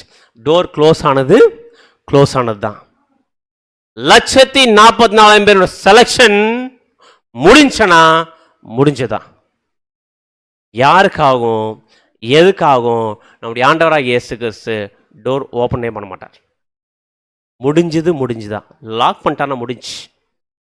கல்யாண விருந்துக்குள்ளற மணவாளன் மணவாட்டி உள்ள போயிட்டாங்கன்னா அதோட லாஸ்ட் யார் ரிஜெக்ட்? புத்தி உள்ளவர்கள் அக்செப்ட், புத்தி இல்லாதவர்கள் ரிஜெக்ட். சாதாரண ரிஜெக்ஷன் இல்லை. நீங்கள் யோசிச்சு பாருங்க, இந்த உலகத்தில் நிறைய ரிஜெக்ஷன் வாங்கியிருப்போம், கரெக்டாக இல்லைங்களா? என்ன ரிஜெக்ஷன் வாங்கியிருப்போம்னு பார்த்தோம்னா, ஒருவேளை வேலையில் இன்டர்வியூ போகும்போது உங்களுக்கு இந்த வேலை கிடைக்காது, முன்னாடி இருக்கிற ஒரு கிடைச்சி செலக்ட் ஆகிட்டு இருப்பாரு, பின்னாடி நம்ம நிறைய டைமில் வேலை கிடைக்காம ரிஜெக்ட் ஆகிருக்கிறது வாய்ப்பு இருக்கா இல்லையா? அந்த ரிஜெக்ஷன் ஃபீல் பண்ணியிருக்கிறோமா? அதே நேரத்தில் யாராச்சும் நமக்கு தெரிஞ்சவங்க நல்ல க்ளோஸாக இருக்கிற ஃப்ரெண்ட்ஸோ இல்லை நல்ல க்ளோஸாக இருக்கிற நம்ம ரிலேட்டிவ்ஸோ நம்மளை ரிஜெக்ட் பண்ணுறாங்கன்னு வச்சுக்கங்க, எப்படி இருக்கும் அந்த பெயின்? எவ்வளோ பெயினாக இருக்கும்? ஆஃப்டர் ஆல் வேலை, இந்த வேலையில் இன்னொரு வேலையை வாங்கிக்கலாம், ஆனால் இந்த உலகத்துக்குரிய இந்த வேலையிலே நமக்கு ரிஜெக்ஷன் ஃபேஸ் பண்ணது இவ்வளோ பெயினாக இருக்குன்னா இதெல்லாம் டெம்பரவரி. ஆனால் நம்முடைய ஆண்டவராக இயேசு கிறிஸ்து மனவாட்டி வாய்ப்பில் 1,40,000 பேர் வாய்ப்புல நம்ம ரிஜெக்ட் பண்ணிட்டாரனா அது எட்டர்னல் ரிஜெக்ஷன். அதுக்கப்புறம் நம்முடைய ஆண்டவராக இயேசு நம்மளை மனவாட்டியா என்ன பண்ணவே மாட்டாரு, அக்செப்ட் பண்ணிக்க மாட்டார். க்ளோஸ் ஆனது வந்தாங்க இந்த 5 புத்தி இல்லாத கன்னிகை வந்து என்ன பண்றாங்க, கேட்கறாங்க ஆண்டவர்கிட்ட, ஆண்டவரே எங்களுக்கு என்ன பண்ணுங்க, கொஞ்சம் திறங்க, இப்ப நாங்க சாக்ரிஃபைஸ் பண்றோம், இப்ப நாங்க கீழ்படுறோம் அப்படின்னு கேட்டா நம்முடைய ஆண்டவர் அங்க அந்த அம்மா லேட்டா வந்து கதவு திறந்துச்சு இல்லைங்களா, திறங்கும்போது யார் இல்ல, மணவாள்கிட்ட என்ன பண்ணிட்டாரு, போயிட்டாரு. யாரை கூட்டின்னு போயிட்டாரு? புத்தி உள்ளவர்கள் கூட்டின்னு போயிட்டாரு. புத்தி இல்லாதவர்கள் மாட்டிக்கிட்டாங்க. வந்து திறந்து பார்த்தா நேசர் இல்லை. ஆனா அவர் என்ன சொல்லிட்டு போயிட்டாரு பாத்தீங்கன்னா, ஏதோ ஒன்று சொல்லிட்டு போயிட்டார். சொன்ன வார்த்தை யாருக்கு ரொம்ப கஷ்டமாயிடுச்சு, அந்த புத்தி இல்லாத கன்னிகைக்கு கஷ்டமாயிடுச்சு. என்ன சொல்லிட்டு போனார்னு பார்த்தீங்கன்னா, வசனம் வாசிக்கலாம். 25ஆம் அதிகாரம் 12ஆம் வசனம். 12ஆம் வசனம். அதற்கு அவர், உங்களை அறியேன் என்று மெய்யாகவே உங்களுக்கு சொல்லுகிறேன் என்றார். என்ன சொல்லிட்டா தெரியும் நம்முடைய ஆண்டவராக இயேசு கிறிஸ்து, உங்களை யாருன்னே தெரியாது அப்படின்ட்டார். இது வரைக்கும் முன்னாடி எப்படி சொல்றாருன்னு பார்த்தீங்கன்னா, நம்முடைய ஆண்டவராக இயேசு, என் பிரியமே, என் ரூபவதியே, என் புறாவே, என் உத்தமேன்னு சொல்லிட்டு இருந்தாரு. கீழ்படியலன்னு தெரிஞ்ச உடனே யார் கீழ்படிறாங்களோ அவங்களை கூட்டிட்டு போயிட்டாரு. கீழ்படியாதவங்கள டைம் வரைக்கும் வெயிட் பண்ணாரு. வெயிட் பண்ணி பார்த்து வரலன்னு உடனே உங்களை யாருன்னே தெரியாதுன்னு சொல்லிட்டு போயிட்டாரு. இந்த வார்த்தை யாருக்கு ரொம்ப பெயின்ஃபுல் அப்படின்னு பார்த்தீங்கன்னா, திரள் கூட்ட வகுப்பார் பெயின்ஃபுல். இப்போ யோசிச்சு பார்க்கலாம், இப்போ எந்தில் நம்ம இருக்கலாம், டோருக்கு உள்ள இருக்கலாமா, டோருக்கு வெளியில் இருக்கலாமா? அன்புக்குரிய சகோதர சகோதரிகளே, என்ன மிகப்பெரிய சத்தியம் அப்படின்னு பார்த்தீங்கன்னா, இன்னை வரைக்கும் அந்த டோர் ஓப்பன்ல இருக்கு. ஆனா ரொம்ப நாளைக்கு ஓப்பன்ல இருக்காது. ஆல்ரெடி நிறைய புத்தி உள்ள கன்னிகைலாம் பண்ணிட்டாங்க, உள்ள போயிட்டு சேர்ந்துட்டாங்க. ஆனா இன்னும் கொஞ்சம் பேர் கடைசியில் அந்த டோர் க்ளோஸ் ஆகிற கேப்ல இருக்குது. இப்போ அந்த கேப்ல இப்போ யார் போய் உள்ள போகணும்? நீங்களும் நானும் போகணும். அப்படின்னா இப்போ உதாரணம் யோசிச்சு பாருங்க, ஒரு டோர் க்ளோஸ் ஆக போகுதுன்னா இன்னும் கொஞ்சம் க்ளோஸ் ஆக போகுது, எப்படி போவோம்? மெதுவாக போயிடுமா? ஓகே, திறந்து அப்படியே இருக்க கொஞ்ச நேரம் வரைக்கும் அப்படின்னு நம்ம யோசிக்க முடியுமா? எவ்வளோ ஃபாஸ்ட்டாக போவோம் அது உள்ள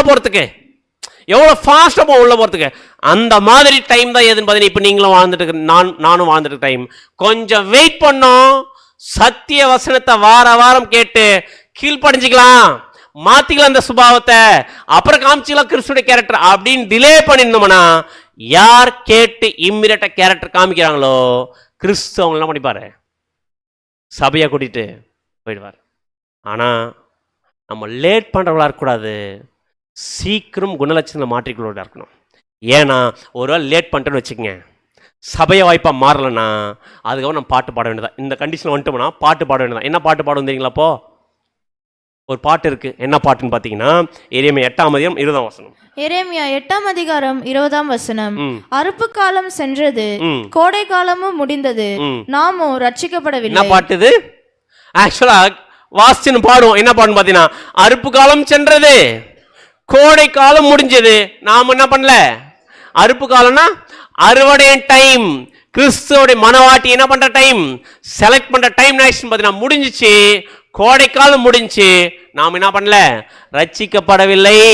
அவர் என்ன எப்படியெல்லாம் கூப்பிட்டாரு, வார வாரம் சத்தியத்தை கொடுத்தாரு, ஆழமான சத்தியத்தை கொடுத்தாரு, நேசரே பிரியமே சொன்னாரு, நான் என்ன பண்ணாம போயிட்டேன், கேட்காம போயிட்டேன். அன்புக்குரிய சகோதர சகோதரிகளே, இந்த 1,44,000 பேர் செலக்ஷன் முடிஞ்சனா இந்த இடத்துல அந்த மறுநாள்ல இருந்து இந்த கிளாஸ் நடக்காது.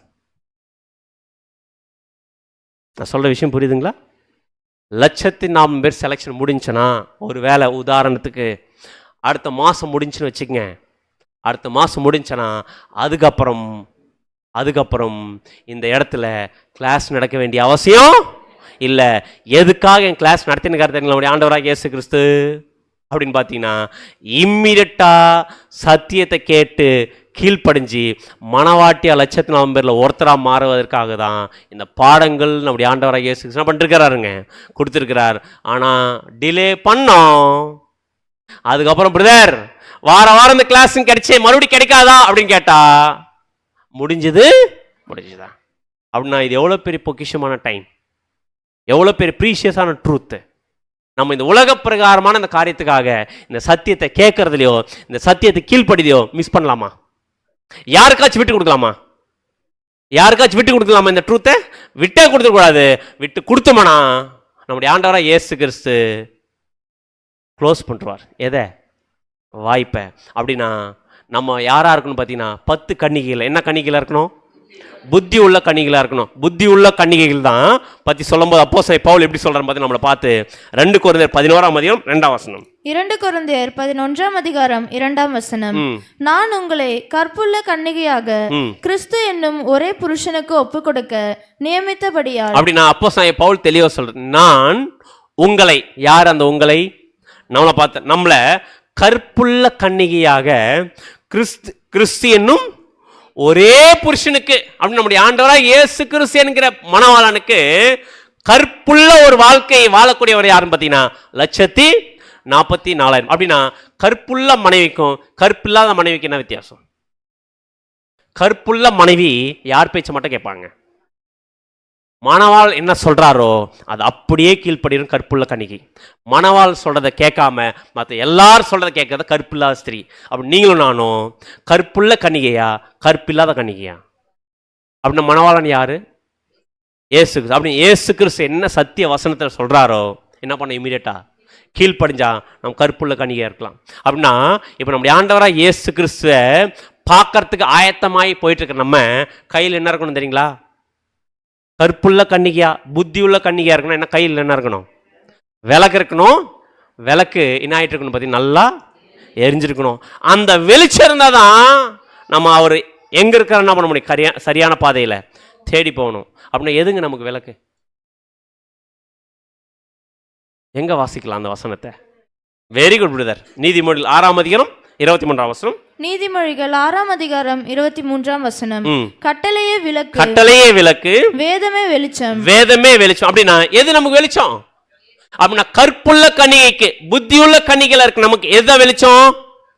வேத வசனங்கள், சத்திய வசனம் தான் வெளிச்சம். இந்த வெளிச்சத்தில் யார் நடக்கணும்? நம்ம நடக்கணும். அப்படின்னா வசனம் வாசிக்கலாம். 119 சங்கீதம் 105. 119 சங்கீதம் 105. உம்முடைய வசனம் என் கால்களுக்கு தீபமும். நம்முடைய ஆண்டவராக இயேசுக்கு சொன்ன வசனங்கள் நம்ம எப்படி இருக்குதாமா? ஏன் வெளிச்சம் தேவைப்படுதுன்னு பார்த்தீங்கன்னா நம்ம கால்களுக்கு தீபம். ஏன் கால்களுக்கு தீபம் அப்படின்னு பார்த்தீங்கன்னா நம்முடைய பாதையை சரி செய்யப்படுறது இதுதான். நம்ம ஒரு வாழ்க்கை வாழ்ந்துருந்தீங்களா? நம்ம வாழ்ந்துட்டு இருக்கிற ஒரு வாழ்க்கையிலேருந்து சரியான ஒரு வாழ்க்கையை வாழ வைக்க போறது எதுன்னு பார்த்தீங்கன்னா அவர் சொன்ன சத்திய வசனங்கள் தான். அப்படியே வாசிங்க. என் பாதைக்கு வெளிச்சமுமாய் அப்படின்னா நம்முடைய பாதைக்கு எந்த வெளிச்சம் கொடுக்குது? வசனம் தான் வெளிச்சம் கொடுக்குது. அப்படின்னா அந்த வெளிச்சம் எந்த பாதையில போக சொல்லுது? எத்தனை பாதை இருக்குது இந்த உலகத்துல? எத்தனை பாதை இருக்குது? 3 பாதை இருக்குது. இந்த 3 பாதையில எந்த பாதையில போக சொல்லும் இந்த வசனம் அப்படின்னு பார்த்தீங்கன்னா விசாலமான பாதையில போக சொல்லாது. நம்முடைய ஆண்டவராக இயேசுக்கு சொல்லக்கூடிய வெளிச்சமான சத்தியம் எந்த பாதைக்குள்ள வழி நடத்துன்னு பார்த்தீங்கன்னா இடுக்கமான வாசல் வழியாய் உட்பிரவேசிங்கள். அப்படின்னா இந்த இடுக்கமான பாதையில எப்படி போறது, எந்த மாதிரி வாழ்ந்துட்டு போறதுன்றத சொல்லி கொடுக்கிற வசனங்கள் பார்த்தீங்கன்னா நம்முடைய ஆண்டவராக இயேசு சொன்ன சத்தியங்கள். இதை வச்சுட்டு இடுக்கமான பாதையில் போனதான் யாரை போய் மீட் பண்ண முடியும்? விசாலமான வழியில் மீட் பண்ண முடியுமா? பெரும்பாலான வழியில் மீட் பண்ண முடியுமா? மீட் பண்ண முடியாது. ஆனா இடுக்கமான பாதையில யார் போனார் பார்த்தீங்கன்னா ஆண்டவராக இயேசு போனார். அவர் போன பாதையில நம்ம போறதுக்கு தான் எது இருக்குன்னு பார்த்தீங்கன்னா சத்திய வசனம் என்கிற வெளிச்சம். இதுல சரியா நடந்து இடுக்கமான பாதையில கடைசியில ஃபைனல் டெஸ்டினியை ரீச் பண்ணிட்டோம்னா யாரா போயிடலாம்? நம்ம 1,44,000 ஒருத்தரா போகலாம். ஒருவேளை லேட் பண்ணிட்டோம்னா போகிற பாதையில் திடீர்னு டைவர்ட் ஆகி விசாலமான பாதைக்கு ஒரு ட்ராக்கு போயிட்டு திரும்பி அப்படியே ஒரு ட்ராக்கு திரும்பி போயிட்டு அப்படி வந்துருந்தோம்னா உலகப்பிரகாரம் வாழ்க்கையை வாழ்ந்துன்னு அதே மாதிரி கிறிஸ்துடைய பாதையிலும் போயிட்டு இருக்குது. இப்படி மாறி மாறி போயிட்டு இருந்தா என்ன ஆகும்? போய் சேரக்கூடிய டைமில் சேர முடியாது, டிலே ஆகும். டிலே ஆயிடுச்சுன்னா என்ன ஆகிடும்? டோர் க்ளோஸ் ஆகிடும். க்ளோஸ் ஆகிட்டா மனவாட்டியாக மாற முடியாது. என்னவா மாற முடியும் தெரியுங்களா? வசனம் வாசிக்கலாம். வெளிப்படுதல் 7ஆம் அதிகாரம் 15ஆம் வசனம். வெளிப்படுத்துதல் 7ஆம் அதிகாரம் 15ஆம் வசனம்.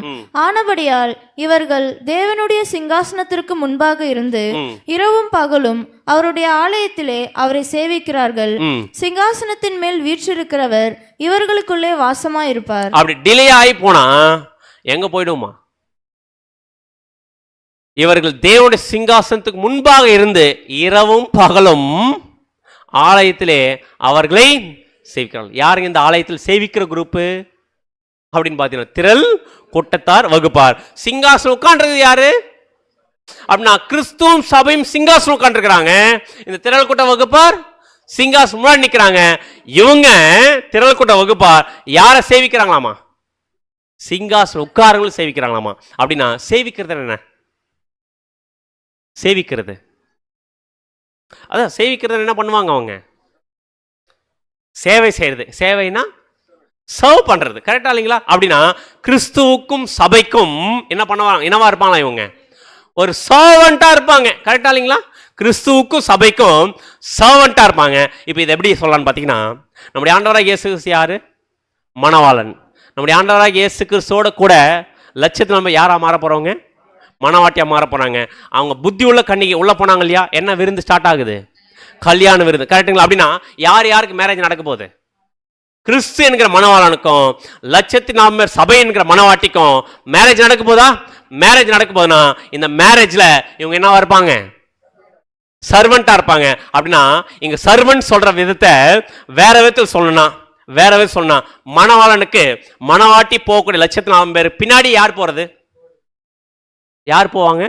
தோழிகள் போவாங்க. அப்படிதான் போவாங்கன்னு வசனமே இருக்கு. வசனம் வாசிக்கலாம் பாருங்க. 45ஆம் சங்கீதம் 13 மற்றும் 14. 45ஆம் சங்கீதம் வசனம் 13 முதல். ராஜகுமாரத்தி உள்ளாக பூரண மகிமை உள்ளவர். யார் ராஜகுமாரத்தி? சபை. அவங்க எங்க பூரணம் இருக்குதாமா? எங்க பூரணம் இருக்காமா? உள்ளாக பூரண மகிமை. அப்படின்னா உள்ளுக்குள்ள இருக்கிற கேரக்டர் கிறிஸ்துவுடைய சுபாவம் உள்ளுக்குள்ள பயங்கரமா டெவலப் ஆயிருக்கு. வாசிங்க. அவள் உடை பொற் சரிகையா இருக்கிறது. சித்திர தையலாடை தரித்தவளாய் ராஜாவினிடத்தில் அழைத்து கொண்டு வரப்படுவார். ராஜாவினிடத்தில் கொண்டு போவார். ராஜா யாரு? நம்முடைய ஆண்டவராக இயேசு கிறிஸ்து. ராஜா என்கிற நம்முடைய ஆண்டவராக இயேசு கிறிஸ்துவுக்கு ராணி சித்திரை தையலாடை தரித்தவளாய் ராணியா யார் போறதுன்னு பாத்தீங்கன்னா 1,44,000 போறாங்க. அப்படின்னா இப்ப ராணி என்கிற மனவாட்டி கிறிஸ்துவோட போய் சேரணும்னா கூட யார் போவாங்க? தோழிகள் போவாங்க. அப்படியே வாசிங்க அந்த வசனம். அவள் பின்னாலே செல்லும் அவளுடைய தோழிகளாகிய கன்னிகைகள் உம்மிடத்தில் கூட்டிக் கொண்டு வரப்படுவார்கள். யாருங்க அந்த தோழிகள்? அவங்க யாருன்னு பார்த்தீங்கன்னா திரள் கூட்ட வகுப்பார். கொஞ்சம் திங்க் பண்ணி பாருங்க. ஆக்சுவலா 2 பேருமே எதை வாங்கணுங்க? எதை வாங்கணுங்க? ஞானஸ்நானத்தில் ட்ரெஸ்ஸை வாங்கணுங்க. கரெக்டுங்களா? கிறிஸ்டியனுங்கிற ட்ரெஸ்ஸை வாங்கணுங்க.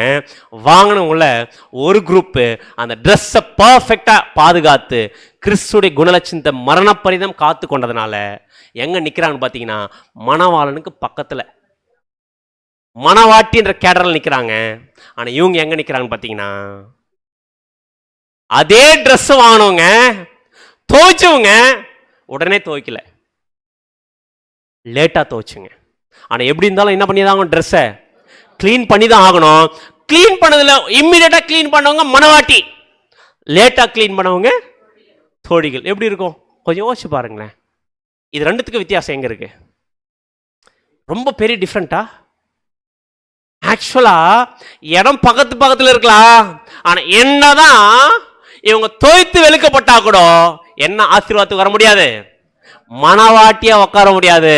எப்ப இருந்தாலுமே தோழிகள் தான். ஒரு திருமணத்துல ஃபர்ஸ்ட் இம்பார்ட்டன்ட் தோழி கொடுப்பாங்களா, மணவாட்டி கொடுப்பாங்களா அப்படின்னு கொஞ்சம் திங்க் பண்ணி பாருங்க.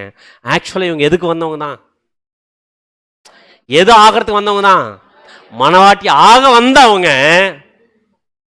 கொஞ்சம் டிலே பண்ணதுனால கேரக்டர்ல எந்த வாய்ப்பை மிஸ் பண்ணிட்டாங்க? மணவாட்டி வாய்ப்பை மிஸ் பண்ணிட்டு எங்க நிற்கிறாங்க? அவங்க தோழிகள் நிற்கிறாங்க. இது சாதாரண விஷயம் இல்லை. அன்புக்குரிய சகோதரர்களே, நீங்களும் நானும் இந்த கண்டிஷனில் இருக்கிற இப்போ சத்தியத்தை நம்முடைய ஆண்டவராக இயேசு கொடுத்துட்டு இருக்கிறாரு. கேட்கக்கூடிய சத்தியத்துக்கு இம்மிடியட்டாக கீழ்ப்படிச்சுட்டே வந்தோம்னா நம்ம என்ன மாறிடலாம்? மனவாட்டியா மாறலாம். எப்படி இருந்தாலும் இந்த சத்தியம் கண்டிப்பாக பின்னாடி நம்ம என்ன பண்ணிதான் ஆகணும்? கீழ்ப்படிதான் ஆகணும். லேட்டா கீழ்ப்படிஞ்சா எங்க தான் போய் நிற்கணும்? தோழிகளாக நிற்கணும். கொஞ்சம் யோசிச்சு பாருங்களேன். ஒரே கிளாஸில் படித்து 2 பேரும் ஃப்ரெண்ட்ஸு, ஒன்றா படித்து ஒன்றா ஸ்கூல்லேருந்து காலேஜ் வரைக்கும் முடிச்சுட்டு ஜாப் ஜாயின் பண்ணும்போது ஒருத்தர் மேனேஜர் டைரக்டர் இருக்கிறாரு, ஒருத்தர் அந்த மேனேஜர் டைரக்டர் இருக்கிற அந்த ஆஃபீஸில் ஒரு பியூனாக ஒர்க் பண்ணிருக்கிறாருன்னா எப்படி இருக்கும்? எப்படி இருக்கும் அந்த சுச்சுவேஷன்? கொஞ்சம் மட்டும் நான் ஒழுங்காக படிச்சிருந்தேனா, நானும் படிக்கிற விஷயத்தில் கேர்ஃபுல்லாக இருந்திருந்தேன்னா நான் எங்கே வந்திருப்பேன்? எங்கே வந்திருப்பேன்? மேனேஜிங் டைரக்டர் வந்திருப்பேனே அப்படின்னு ஒரு கஷ்டம் இருக்கும் பார்த்தீங்களா? அதே மாதிரி தான். திங்க் பண்ணி பாருங்க. சபை வகுப்பார், மணவாட்டி, சிங்காசனம் உட்காரக்கூடிய வகுப்பாருக்கும் முன்னாடி நிற்கக்கூடிய வகுப்பாருக்கு எவ்வளோ வித்தியாசம் இருக்குது. கொஞ்சம் தான் டிஃப்ரெண்ட்டு. கொஞ்சம் கேரக்டர் எக்ஸ்ட்ரீவாக காமிச்சு தான் எங்கே வந்துருப்பாங்க அவங்க? மணவாட்டி வகுப்பார வந்துட்டு இருப்பாங்க. அப்படின்னா திங்க் பண்ணி பார்க்கலாம். நீங்களும் நானும் எந்த ஸ்டேஜில் இருக்கு? இந்த மூணுத்தில் எங்கே ஸ்டேஜில் இருக்கிறோம்? எல்லாரும் நம்ம எதில் இருக்கிறோம்? நம்ம போன சப்ஜெக்ட் பார்த்தோம், அழைக்கப்பட்ட ஸ்டேஜில் இருக்கிறோம். கரெக்டாக அழைக்கப்பட்ட ஸ்டேஜில் இருக்கிறோம். அழைக்கப்பட்ட ஸ்டேஜில் இருக்கு. நம்ம அடுத்து எந்த ஸ்டேஜுக்கு வரணும்? தெரிந்துகொள் ஸ்டேஜுக்கு வரணும். அடுத்தது எங்கே வரணும்? உண்மை உள்ள எவ்வளோ பேர்? 140,000 பேர். அவங்க தான் மணவாட்டி வகுப்பார். ஆனால் தெரிந்து கொள்ளப்பட்ட வகுப்பார ஒருத்தர் மாறணும். அழைக்கப்பட்ட தெரிந்து கொள்ளப்பட்ட வகுப்பார ஒருத்தர் மாறணும்னா என்ன பண்ணணும்? தேவனோடு நல்மனசாட்சி உடன்படிக்கை எடுத்து கேரக்டர் காமிச்சு கிறிஸ்துவை வஸ்திரமா போட்டுக்கிட்டு வாழ்க்கை வாழ்ந்து உண்மை உள்ளவர்களாக மாறவங்க 140,000 பேர். ஆனா அப்படி வந்து தெரிந்து கொள்ளப்பட்ட நிலையிலே நின்றுறாங்க பார்த்தீங்களா? அவங்க தான் யாரா மாறுறாங்க போறாங்க பார்த்தீங்களா? ஃபியூச்சர்ல திரள் கூட்ட வகுப்பாரா மாற போறோம். அவங்க எங்க போய் ரீச் பண்ணல. அழைக்கப்பட்ட ஸ்டேஜ்ல வெளியே வந்துட்டாங்க, தெரிந்து கொள்ளப்பட்ட ஸ்டேஜுக்கு வந்துட்டாங்க. ஆனால் எதிலே நின்ட்டாங்க? தெரிந்து கொள்ளப்பட்ட ஸ்டேஜிலே நின்ட்டாங்க. ஆனால் உண்மையில் ஸ்டேஜ் என்ன பண்ணல? ரீச் பண்ணல. அப்படின்னா நீங்களும் நானும் இப்போ எங்கே தான் வந்திருக்கிறோம்? ஃபஸ்ட்டு அழைக்கப்பட்ட ஸ்டேஜில் இருக்கிறோம். இப்போ அடுத்து எங்கே வரணும்? தெரிந்து கொள்ளும் நிலையிலே வரணும். தெரிந்து கொள்ளும் நிலையிலே வந்துட்டு யாராச்சும் இங்கே நிற்கலான்னு சொல்லுவீங்கன்னு பார்த்தேன். ஆக்சுவலாக நம்முடைய ஆண்டவராக இயேசு கிறிஸ்து நம்முடைய இன்விடேஷன் கொடுத்தார்ல, ஃபர்ஸ்ட் முதலாம் வரியில் வந்து அப்போஸ்தலர் மூலமாக எங்கே வாங்கன்னு கூப்பிட்டார்? திரள் கூட்டமாக வாங்கன்னு கூப்பிட்டாரா? மணவாட்டியை வாங்கன்னு கூப்பிட்டாரா? எதுக்கு இன்விடேஷன் அப்படின்னு பார்த்தீங்கன்னா, இன்விடேஷன் எதுக்கு தான் கொடுத்தாருன்னு பார்த்தீங்கன்னா, மணவாட்டியா மாறுறது இன்விடேஷன். வாங்க இந்த உலகத்தை விட்டுட்டு ஏன் கூட பரலோகத்தில் மகிமையில சிங்காசனம் உட்காரக்கூடிய வாய்ப்பு உங்களுக்கு தான், வாங்கன்னு கூப்பிட்டார். கூப்பிட்டு அந்த ஆசீர்வாதத்துக்கு வந்திருக்கு. நம்ம எது மட்டும் தான் ஃபோக்கஸில் இருக்கணும்? அதை மிஸ் பண்ணக்கூடியவங்க தான் எங்கே போகிறவங்க? திரள்கூட்ட வகுப்பார். அதுக்கு வரலாமா? நம்ம ஆக்சுவலாக இந்த சப்ஜெக்ட் எதுக்கு எடுக்கல தெரியுங்களா? அது மிஸ் பண்ண இன்னொரு வாய்ப்பு இருக்கிறதுக்காக எடுக்கல. சொல்றது புரியுதுங்களா? அது மிஸ் பண்ணிட்டா இன்னொரு வாய்ப்பு பரலோகத்தில் திரள் கூட்டம் போய் நிக்கலான்றதுக்காக இது கூட சொல்லலை. இந்த பாடம் எடுக்க வேண்டியது சப்ஜெக்ட் நாலேஜுக்காக தானே தவிர இது இன்னியோட என்ன பண்ணி நம்ம இன்னியோட இந்த ஒரு வகுப்பாரை பத்தி மறந்துடணும். எது மட்டும் தான் ஞாபகம் இருக்கணும்? 1,44,000 மனவாட்டி வகுப்பாரை எப்படி மாறுறது? ஆனா ஒண்ணு மட்டும் ஞாபகம் வச்சுக்கணும், லேட் பண்ணோம், சத்தியத்துக்கு கீழ்ப்படுதல குறைவு காமிச்சோம், சத்தியத்தில் இருக்கிற ஜீல்ல குறைவு பட்டுச்சு, எங்க போயிடுவோம்? திரள் கூட்ட வகுப்பாரா சும்மா வர மாட்டோம். எங்க மாட்டுவோம்? மகா உபத்துல மாட்டி அடிச்சு வெளுத்தப்பட்டு என்ன பண்ணு பார்த்தீங்கன்னா வரணும். ஆனா வந்தா கூட எங்க உட்கார முடியாது, சிங்காசனம் உட்கார முடியாது. அப்படின்னா நம்முடைய அல்டிமேட் கோல் ஒரே ஒரு இன்விடேஷன், ஒரே ஒரு அழைப்பு, பரலோகத்தில் மகிமையில கிறிஸ்துவுடைய சபையா மாறுதான் நம்முடைய ஆண்டவர் கூப்பிட்டுருக்கார தவிர திரள் கூட்டமா மாறுவதற்கு நம்முடைய ஆண்டவர் அழைப்பு கொடுக்கல. அழைப்பு திரள் கூட்டத்துக்கு இல்லை, சபைக்கு தான் அழைப்பை தவிர திரள் கூட்டத்துக்கு அழைப்பு இல்லை. நம்ம சபையா மாறுவதுக்கு மட்டும் தான் நம்ம நோக்கம் இருக்கணும். இது ஜஸ்ட் இது மாதிரி ஒரு குரூப் பரலோகத்துக்கு போகுது, இதுக்கு எண்ணிக்கை இல்லைன்றதை நம்ம என்ன பண்ணிக்கலாம், தெரிஞ்சுக்கலாம். அப்படின்றத தான் இந்த ஒரு நாளில் ஒரு எச்சரிப்பின் பாடமாகவும் இருக்கும். நமக்கு மிகப்பெரிய ஒரு சத்தியமாக நமக்கு தேவன் பண்ணி கொடுத்துருக்கிறார். ஸோ அடுத்த வாரம் நாம் பார்க்க போகிற பாடத்தின் தலைப்பு என்ன அப்படின்னு பார்த்தீங்கன்னா, அது ஒரு மேரேஜ். எல்லாருக்கும் ஒரு சந்தோஷம், கல்யாணத்துக்கு போய் பார்க்குறது அவ்வளோ சந்தோஷம். மேரேஜ் ஆஃப் ஐசாக், ஈசாக்கின் திருமணம் அப்படின்ற பாடத்தை நம்ம எப்போ பார்க்க போகிறோம் பார்த்தீங்கன்னா, அடுத்த வாரம் எத்தனை மணிக்கு பார்க்க போகிறோம்? 6 மணிக்கு பார்க்க போகிறோம். ஏன் பிரதர் ஈசாக்கின் திருமணம் பார்த்தீங்கன்னா, இந்த உலகத்திலே பெக்யூலியரான மேரேஜ், இந்த மாதிரி ஒரு மேரேஜ் இந்த பூமியில் நடக்கவே இல்லை, இவங்களுடைய மேரேஜ் தவிர. அப்படின்னா அப்படி ஒரு பெக்யூலியர் அப்படின்னா அந்த மேரேஜ் எப்படி இருக்கும், அந்த மேரேஜ் எப்படி இருந்துச்சு அப்படின்றத பார்க்கலாமா நம்ம எல்லாருமே? எத்தனை பேர் ஆர்வமாக இருக்கிற பார்க்குறதுக்கு? ஸோ ரொம்ப பியூட்டிஃபுல்லான ஒரு மேரேஜ். அந்த மேரேஜ் பார்த்து அந்த மேரேஜில் இறங்கப்பட்ட மணவாட்டியை பார்த்து நம்ம என்ன பண்ணலாம், மாபெரும் சத்தியத்தை கற்றுக்கலாம். ஸோ இது அடுத்த வாரம் நம்ம பார்க்குற பாடம். இன்னொரு நாள் ஒரு நாள் இருக்கு இல்லைங்களா? எந்த நாள், எந்த டேட்? 2 பேர் தான் சொல்கிறீங்க. 30ஆம் தேதி. 30ஆம் தேதி என்ன பாடம் பார்க்க போகிறோம் அப்படின்னு பார்த்தீங்கன்னா, திருத்துவம் அப்படின்ற மாபெரும் சத்தியத்தை நம்ம பார்க்க போகிறோம். அது எத்தனை மணி நேரம் போகும்னு பார்த்தீங்கன்னா, ஏற்கனவே 5 மணி நேரம் கிட்ட போகும். அதனால 30ஆம் தேதி எத்தனை மணிக்கு நம்ம வரணும்? 2:30க்கு எங்கே இருக்கணும்? இங்கே இருக்கணும். வேற எங்கேயும் என்ன பண்ணிட வேண்டாம், போயிடணும். போயிட்டோம்னா எந்த வாய்ப்பு மாறது மிஸ் ஆகிடும், மணவாட்டி வகுப்பாரா மாறது மிஸ் ஆகிடும். லேட்டாகி வந்தோம்னா இந்த சத்தியம் நாகாமல் போயிடும், நமக்கு புரியாமல் போயிடும். அப்புறம் சத்தியம் புரியாமல் போயிடுச்சுன்னா நம்ம என்ன ஆக முடியாது, சபை வகுப்பாரா மாற முடியாது. ஒரு மாபெரும் சத்தியம். ஏன் இதை ரிப்பீட்டடாக சொல்லணும் பார்த்தீங்கன்னா, டேட் மறந்துட வேண்டாம். இந்த டேட்டில் எந்த கமிட்மெண்ட்ஸை வச்சுக்க வேண்டாம்.